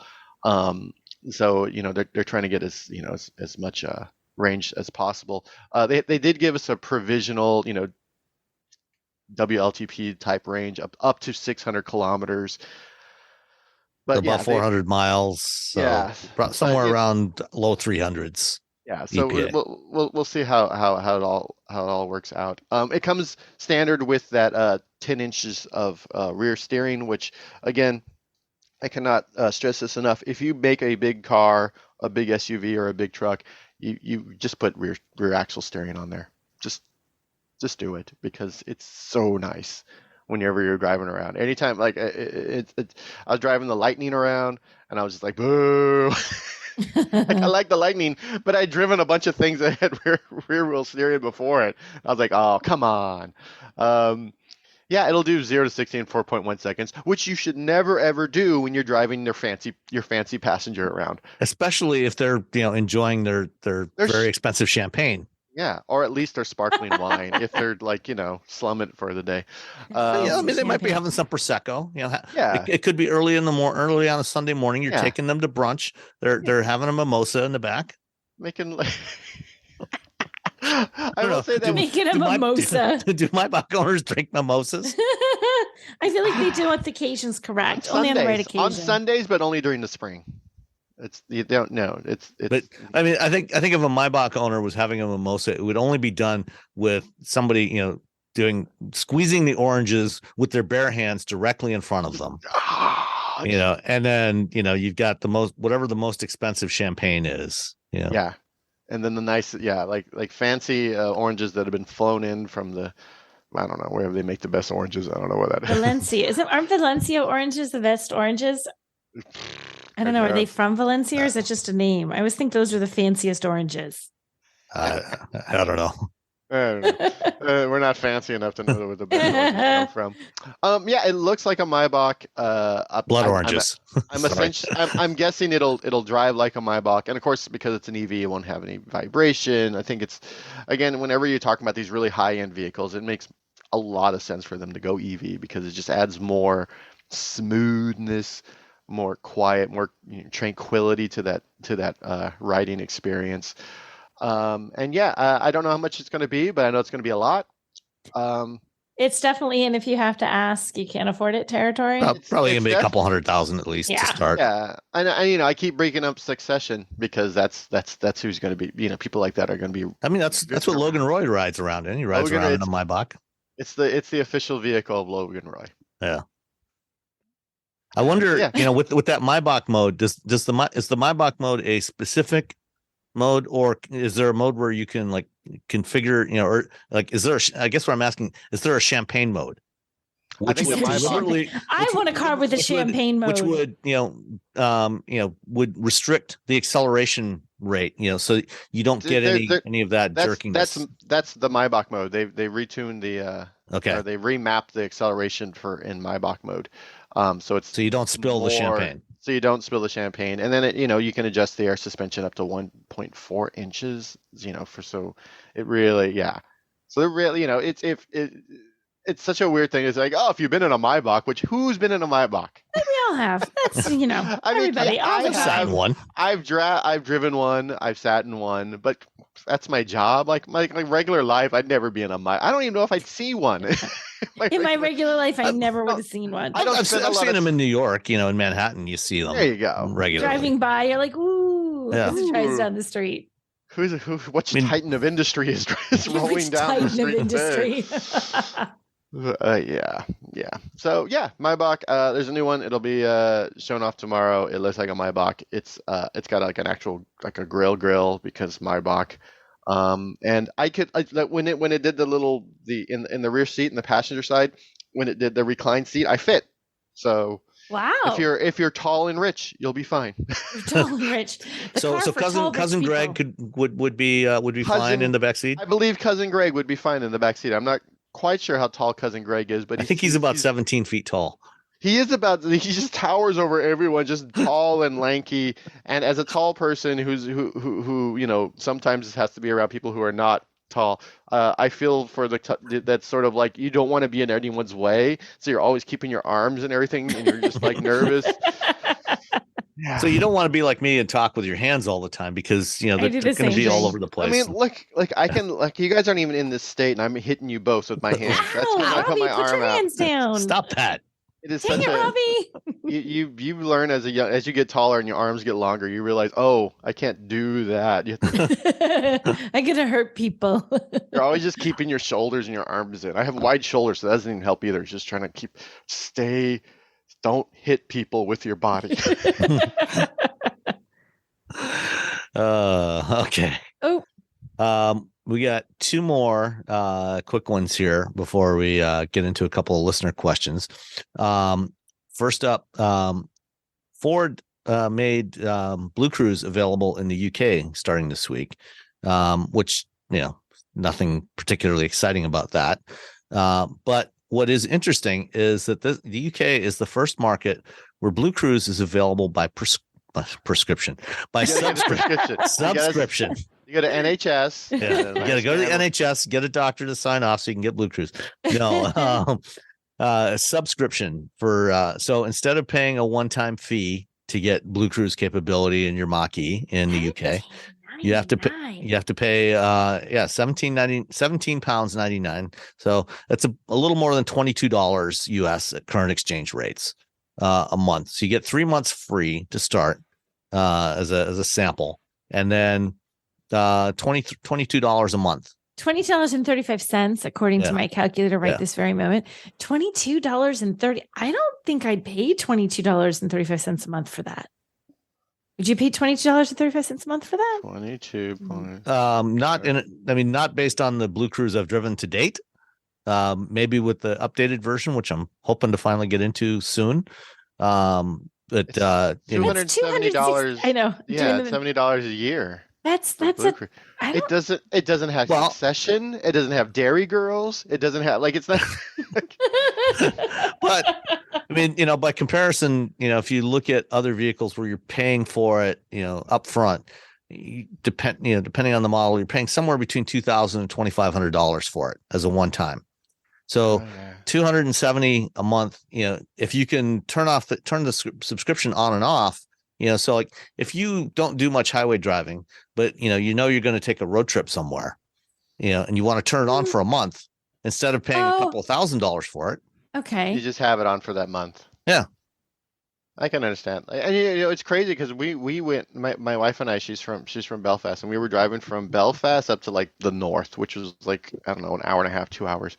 And that is insane as far as everyone in her family was concerned. Driving an hour and a half in a day was what? Yeah, we're driving. No, we would stop. We would have a lunch. We would do there's a whole thing. So, there's a whole thing driving that far, at least back in the early 2000s in Northern Ireland. So so it's I guess I mean if you can turn it on and off, I'm fine with it. For comparison, Tesla charges $200 a month for a subscription to FSD, and you can't even take your hands off the wheel with that one. $200 a month. That's bonkers. All right, $22. It's not such a bad deal. I guess when you put it that way, it seems pretty cheap. It's the Showtime. I don't need to be subscribed to Showtime. I just need to wait till Yellow Jackets has finished the season, then subscribe for a month or two, and then unsubscribe again. And unsubscribe. We all do that though. And then all these companies just hope that you forget to unsubscribe. And they get a couple, even if you forget just for 1 month, and they're like, oh crud, I paid for a month I don't need. They're going to get an extra month out of you. Yeah. Then you cancel. You got one extra month. Dang it. Yeah. Driving around with your hands off the wheel. Yeah. I'm not putting my hands. I had to pay $22 and something cents. All right. Last one is a new patent that's been discovered for GM's electric tow dolly. The headline in Motor Trend, talks about helping smaller vehicles drag bigger loads. Because if you got small to mid-size SUV, and usually they have maybe 3,500 to 5,000 pound tow rating, but you want to haul a bigger trailer, you could hook up one of these, and the idea is you've got this thing that hooks up like a trailer to your vehicle, has in this case, in the diagram in the patent, it's 4 wheels. That's probably what you would want to use, battery and electric motors, and then you hook up your trailer to that. So you charge that up. That provides some extra torque to help you pull a heavier trailer. Aren't you adding a level? I mean, yes, totally cool idea. But aren't you then, it's hard enough for people to drive with a trailer hooked up to that car. Now you've turned your vehicle into it looks like the old train car. You do the pump up and down to get the car to move. That's what I'm saying. Dum, dum, dum, dum. Now you've added one of those in the middle to make it that much more complicated for you to back up. Yeah. I mean, it makes a little more sense with the fifth wheel setup, but even then you're adding a whole other what do you pivot point? Pivot point. Yeah. You've got 2 pivot points. Yeah. I was like, if you have something like, Ford's got this, pro trailer backup assist, where they use the sensors, and instead of turning the steering wheel, you just turn the knob on the dashboard where you want to go. So it knows which way, so you don't have to do the, I mean, that would certainly simplify it. Does this have that? We don't know. Okay, I know. That's not part of this patent application. Okay, wait. Second image down. First image is the one we're all looking at. Scroll. What is the guy now leading it like a horse? What is happening there? Well, yeah. I mean, basically, the That's idea. a fifth wheel setup. Yeah. So you can back this thing up independently. So you can maneuver this thing around independently to hook it up to the trailer. Put it underneath, and the then you hook wheel, up your vehicle to this. Yeah. And then you hook. I mean, good for them for coming up with the idea. How about that? That one looks less crazy because that one doesn't have as many pivot. No, will it? No, it's still got you still have the extra it's just pivot there. point. It still has the extra pivot point. Never mind. This makes shoving it better. But I think where this gets interesting, I mean, there's a couple of things that are potentially interesting things with this. One, to your comment about the pivot points, if this thing, let's say it has two motors in it, and you can control each of the two axles, independently of each other, you could potentially build in, some more advanced trailer sway control in there by adjusting the torque on the two motors. So you torque vectoring. You could help it compensate for the trailer. And then the other thing is that if you're towing with an EV, we've talked about how long distance towing with an EV is a problem. And there's some companies that are working on actually building some electric drive and a battery into trailers, which obviously is going to add a lot of cost and weight to the trailer. But and it's not something that you would necessarily need all the time. Whereas if you had something like this, you could use this to offset, some of the extra drag you've got from the trailer, and you could have a longer driving range with it, depending on the size of the battery in there. So how much? Okay, so I get it would give the car whatever you're driving that can't tow enough oomph to tow. But what about legit just like, okay, you hook that puppy up to a Civic, and a Civic is a teeny tiny wee little vehicle, right? Mm-hmm. Now you have enough power technically to tow that giant trailer, but isn't the weight of that, like if anything ever remotely started to get away from you, you're trying to manhandle that from behind the wheel of a Civic. The thing that weighs the least is the passenger car you're in. Like so you start getting whipped around. Right? Yes, like I'm like now, like your car is so wee tiny. It's like now you have enough power to do, but oh my God, I still weigh less than everything else. And you're like, do you see is that a wrong engineering assumption or a right one? No, that's absolutely valid. And there obviously, there would need to be some limitations on what you could do, what kind of vehicle you could use this with. I think it's an interesting idea. And I think where it actually does make more sense is the EV example rather than towing with a small car. Yeah. I think that at the end of the day, this is it's a cool idea, but it's interesting. Put that in the trailer, just like Airstreams are like, oh, we're gonna put this in the trailer. Yeah, like put the boost right in the trailer. If the trailer company did that, and then you put it. But you still you have two versions. You have the dumb version of the trailer. Someone's still going to try and hook that sucker up to a Civic, and we're going to have a problem. Yeah. Well, in Europe, they would just hook it up to a Civic regardless. So. Right, no matter what. They're like, whatever. Again, Subaru Imprezza. I saw a little Subaru wagon dragging a horse trailer while driving through. Oh my gosh. Switzerland.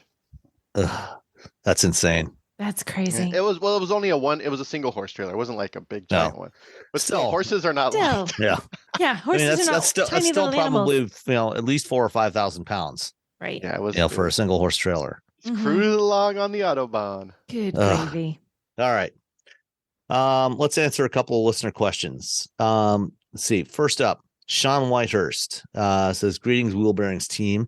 If I bought an electric i7 and wanted to listen to Wheel Bearings or Fast Women while driving the i7 and had a passenger and a rear seat child with the flip down screen," so this is the cinema screen that you can get in the new 7 Series, the 32-inch screen in the back seat.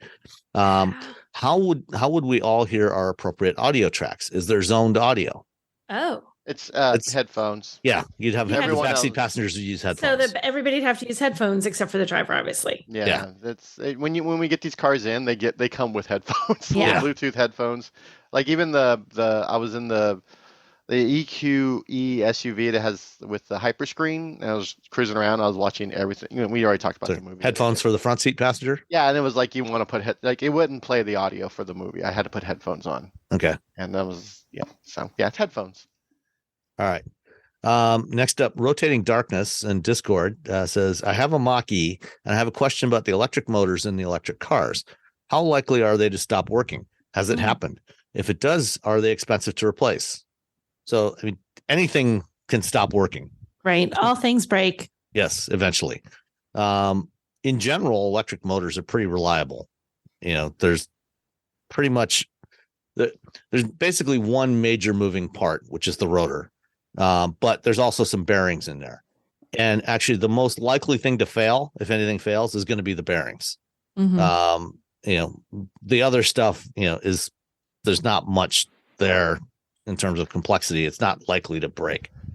But has it happened? Yes. Over the years, Tesla has had a number of issues, with some of their various models where they've had to do recalls and replace electric drive units. So it does happen sometimes, not very often, but it does happen. And if it happens out of warranty, probably going to be pretty expensive to replace, but probably not any more expensive than replacing an internal combustion engine if that seizes up on you. Yeah. It's like one big turny thing as opposed to a billion little one big turny thing. This is a very I'm trying to think of the least technical. There's one big turny thing versus your regular car, which has a bunch of little turny things all going at once. Well, turny things and pumping up and down things and all kinds of stuff. Juices, juices flowing. Yeah, there's a lot more things that can go wrong in an internal combustion engine than an electric motor. Right. Yeah. So anything can break, but more things can break in an internal combustion engine. There's that. I mean, if you had to replace an electric motor out of warranty, you're probably looking somewhere between $2,500 and $5,000, which is no more, and in most cases, probably less than replacing an engine that died on you. Yeah. I think my friend's Mini exploded or something, and he was like, "It's $3,000 to replace the thing," and I'm like, dude, just Well, my kid's Kia Rio. Three of his friends are in the automotive world, and three of his friends he's been with us while we replaced engines in front of him. He just was there along, hey, go screw this in and make sure this is torqued correctly. And it's just I'm gonna take it to the shop. I'm like, oh man, come on. Yeah, I mean, for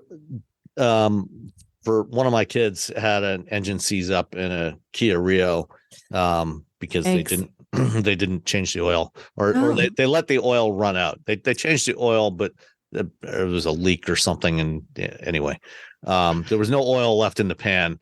And so it decided, I'm not going to move anymore.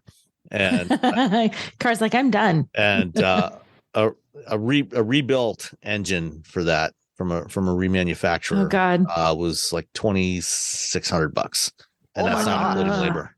Wow. Yeah. Wow. That's a lot. That is a lot of monies. When the engine blew on my Del Sol, I think a new engine from Japan where they literally just laser off all the things and just throw the engine at you was like $450. It's like 30,000-ish or 40,000-ish miles.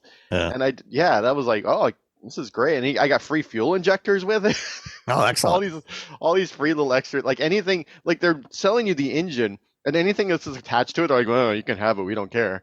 Yeah. So you get all these little extra little things. It's like a little bonus. All right. The last one is from longtime listener Chuck Goolsby. He actually sent us a recording. So Chuck sent us some thoughts that he had on various ADAS systems he's tried out. He's a car enthusiast. Drives an old BMW M Roadster. Very, very nice. So this runs about 5.5 minutes. And I will drop this in here, and we can hear what he has to say. And I think we're probably, I know I'm pretty much in agreement with what he said about especially about lane keeping assist systems. So here we go. Here's Chuck Goolsby. Some thoughts on ADAS in the real world here. I'll preface this by saying I'm an automotive enthusiast. I collect cars. I maintain and repair cars, actually, for fun. I race cars, I rally cars, and I love to actively drive my cars. I've chosen to live in the mountains in a largely traffic-free rural area, hours from the nearest interstate highway, because I actually enjoy driving as opposed to viewing it as an annoyance. My winter beater ski car is a 2008 Subaru Outback wagon, and my summer car is a 2007 BMW M Roadster. Both have manual transmissions, and yes, they do have basic cruise control, which I hardly ever use. So I'm clearly not the target audience for an ADAS of any sort or autonomous driving system. However, I do try them out wherever I encounter them in the interest of science and curiosity. Through rental cars mostly. I've used systems in Fords, Kias, Hondas, Toyotas, and Nissans over the past few years and found some really useful and others really annoying to differing degrees. For example, I see the absolute ideal use case for an ADAS system in two wildly different scenarios. Number one being stop and go traffic. Number two being highway travel. In heavy stop and go traffic, various ADAS systems do very different things. What an ideal system would do is follow the car in front of it, maintaining a reasonable distance. Most of the systems I've tried do okay with this, but so far all but one stop fine, but fail at the go part. They will stop, but only alert you to go, handing over that task to the driver. I think the only system I've tried that was able to actually go in stop and go traffic properly was from Honda. My wife and I were in the Florida Keys, stuck in a crawling single lane stop and go for close to 2 hours, making very slow progress, and the car would competently creep along with the traffic with minimal input from me quite well. It only failed at the go part if we were stationary for a longer period of time. This was near ideal. Sadly, every other ADAS system I have tried disengages soon after coming to every stop. If I were to have to live in Seattle and its commute traffic again, I would kill for a system that would competently just creep along, stopping and going as needed. Highway travel falls into two camps really, sort of the traditional rural or multi-access highways like we have here in Central Oregon, and limited access highways such as multi-lane interstates. My experience with ADAS on interstates is very limited since I so seldom drive on them, but I have noticed that ADAS functions really well in rural areas with light traffic, but becomes really annoying in urban and suburban multi-lane freeways with moderate to busy traffic. For example, it completely overreacts to human behaviors that our brains fully comprehend that are happening around us, but to a machine seem like a disaster unfolding. The classic example is the idiot crossing multiple lanes in front of you at the last moment to get an exit. We instantly recognize what's going on and know that little to no input is really required on our part. But to the ADAS system, this is a moment to slam on the brakes to prevent a collision. So now there appears to be two idiots on the highway, at least to everyone behind you. My wife has a 2016 Ford F-150 whose ADAS is actually pretty good. We travel up and down Oregon often, from Klamath Falls to Portland and everywhere in between. The long, boring stretches of U.S. Highway 97 with its semi-trucks, long straights, and extremely limited passing opportunities make for an ideal kind of ADAS awesome cruise control scenario.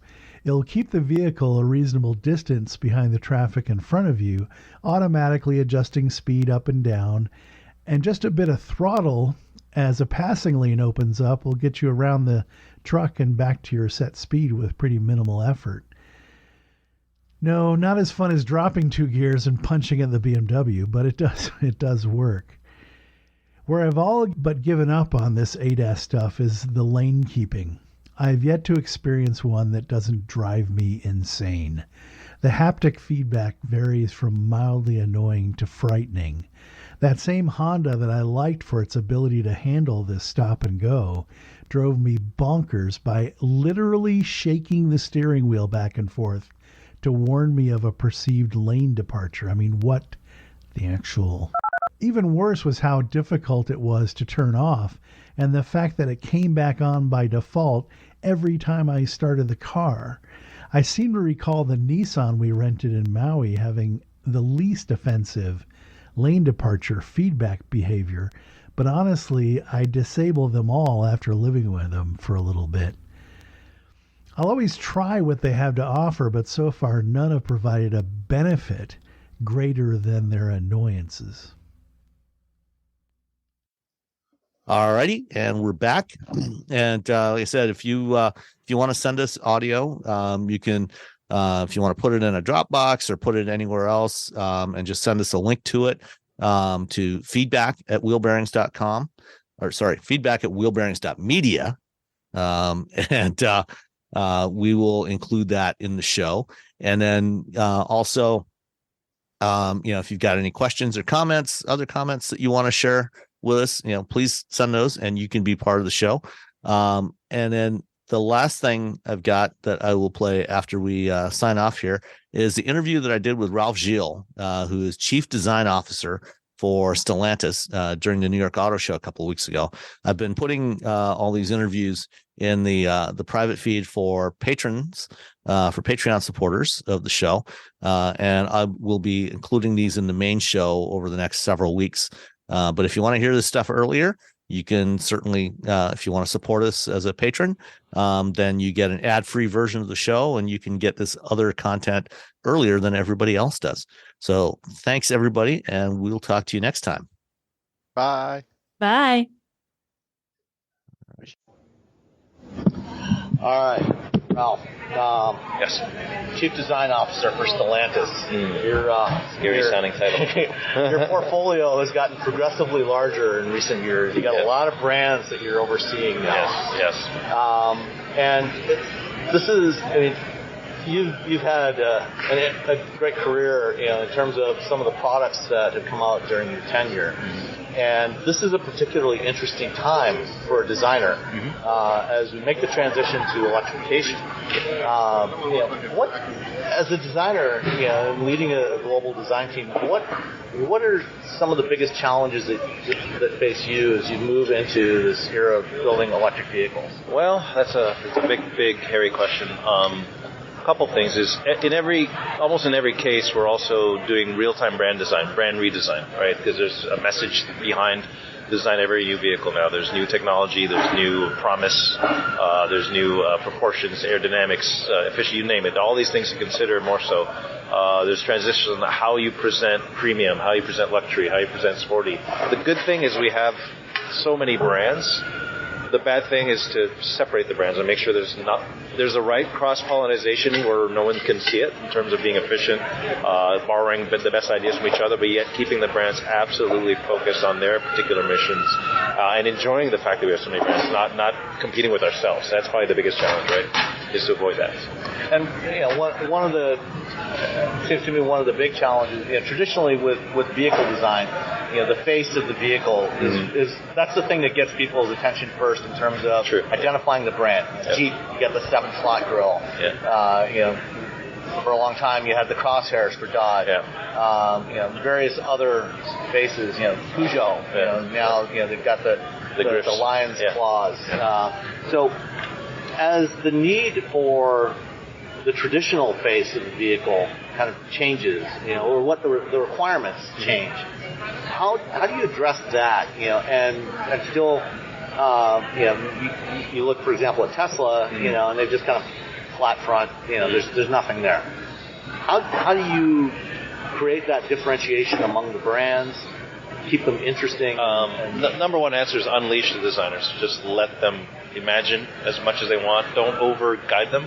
Now, we do work with our brands and figure out what's the brief, and the brands help us come up with the word or the statement that they want to represent. And sometimes it's just that key line, like harmony in motion for Chrysler and built to serve for Ram. What does that mean to you as a designer? And you'd be surprised, even a statement like that can equal an aesthetic, can equal a presence that we want to communicate with the vehicle's looks, technology we have at our fingertips.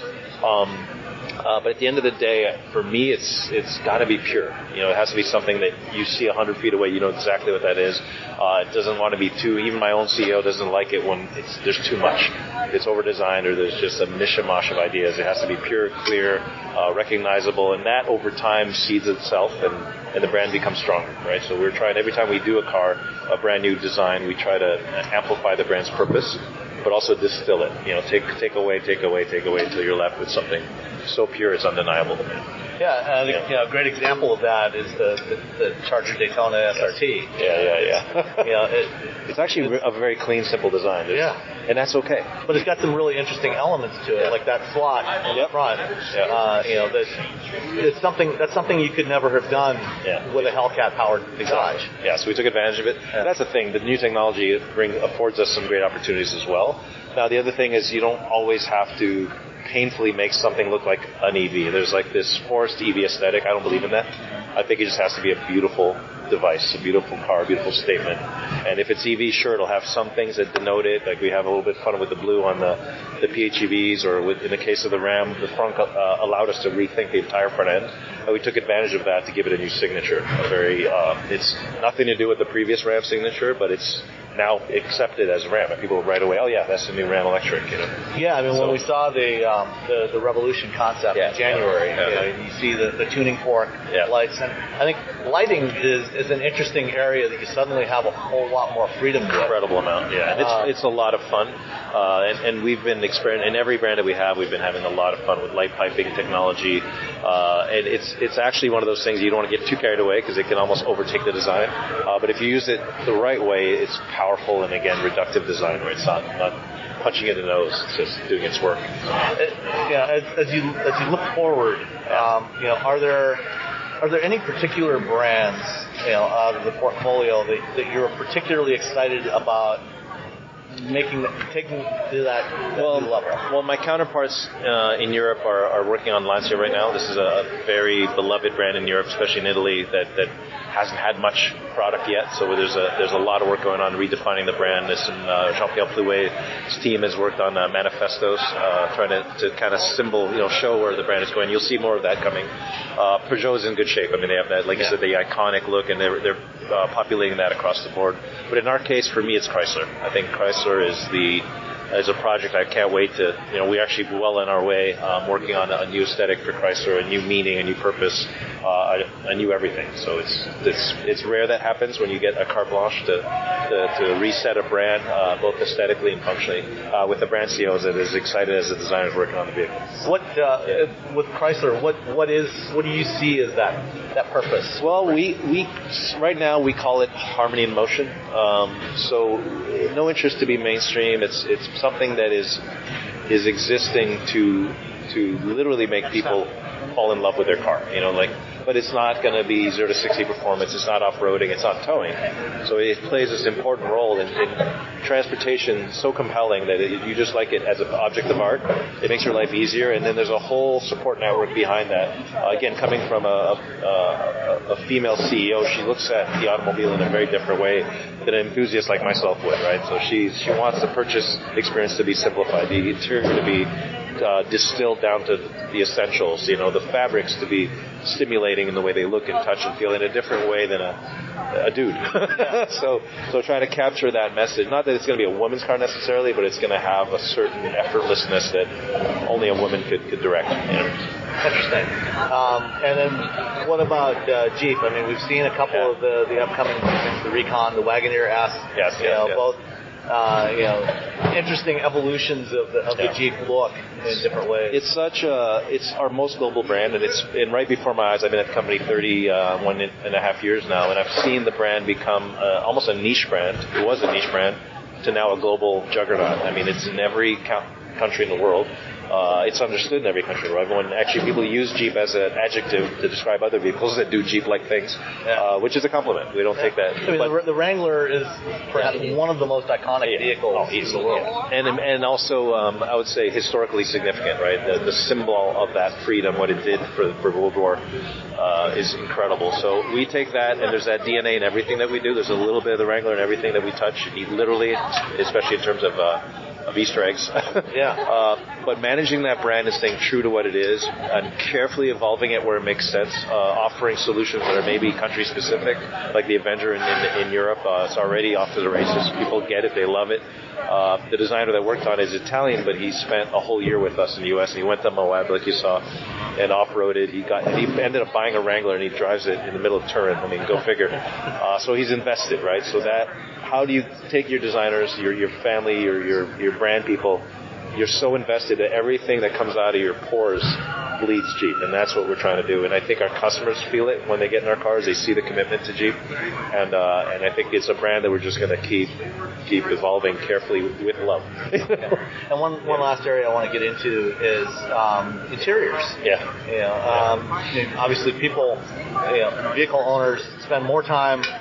In most cases, probably spend more time inside the vehicle, experiencing that cabin, than they do on the outside looking at their vehicle. There's obviously exceptions to that, but how do you see the interior evolving? Software-defined vehicles, the Stellantis cockpit, Stellantis. I think number one, we can really detoxify it. As a term that we like to use is distilling it down, getting rid of the buttons as much as possible. Only what you need is there, and then the rest can be done. That we're trying to get good at it, but finding a way to present the data as you need it, right? How do you present? Because a car can do many complex things. It can actually overwhelm you if you're not careful. So trying to find a way to make that an elegant user experience. But behind that, there's sustainability goals. We're slowly backing away what used to be we would consider premium materials are now switching over. Some of our competitors are using fabrics. We're using fabrics more and more. Sustainable upcycled fabrics. Chrome is slowly going away, being replaced by sustainable water-based paints, and I can go on and on and on from there. So how do you, because there are some traditional materials that people like and associate to a beautiful interior, but how do we do that in a new way that is less, that is more sustainable?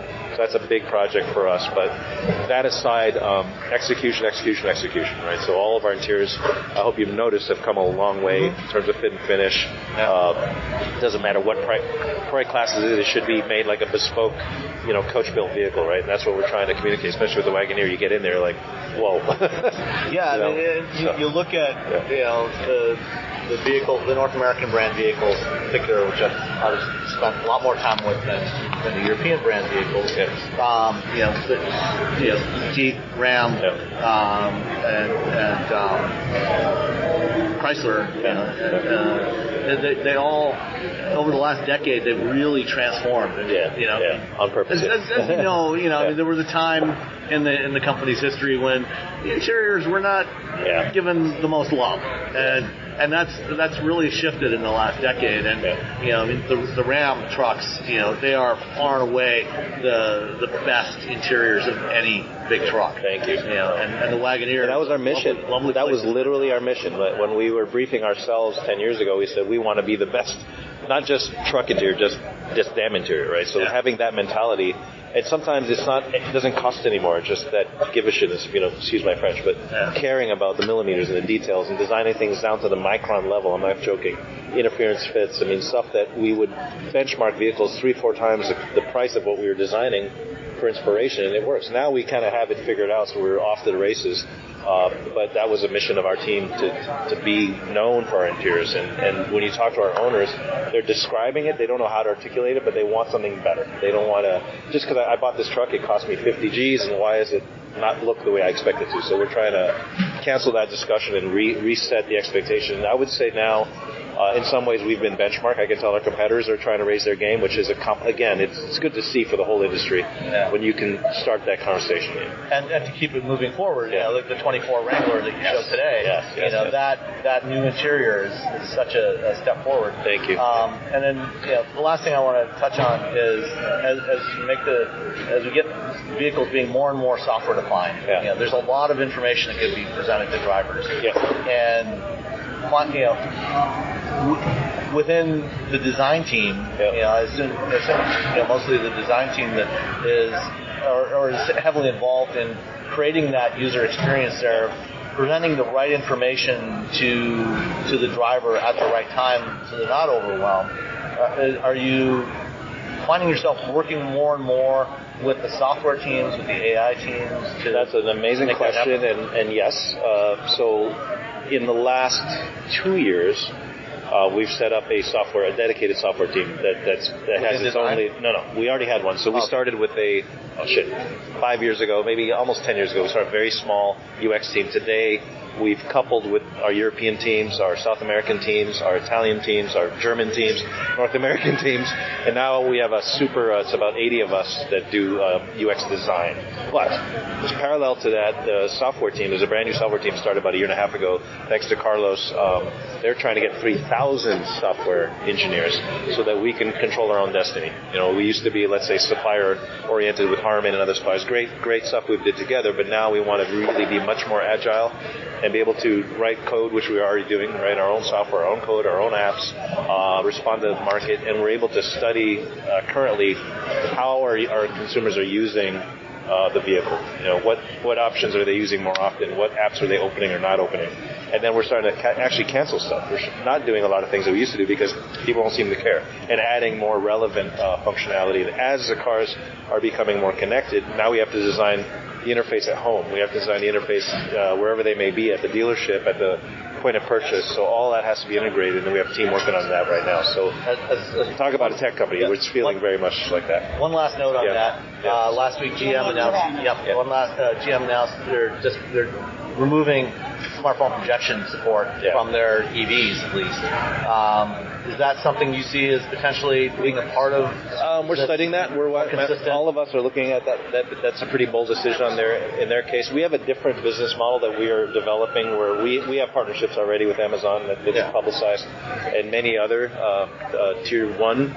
I would not call them tier 3 because they're also OEMs in their own way, right? So we're joining forces with them. We're not trying to displace them. But what GM is doing is a little different because they're trying to super integrate their nav into their other functionalities, and their edge computers are all trying to talk to the customer through the navigation. So they don't want Apple there as a filter. I get what they're doing.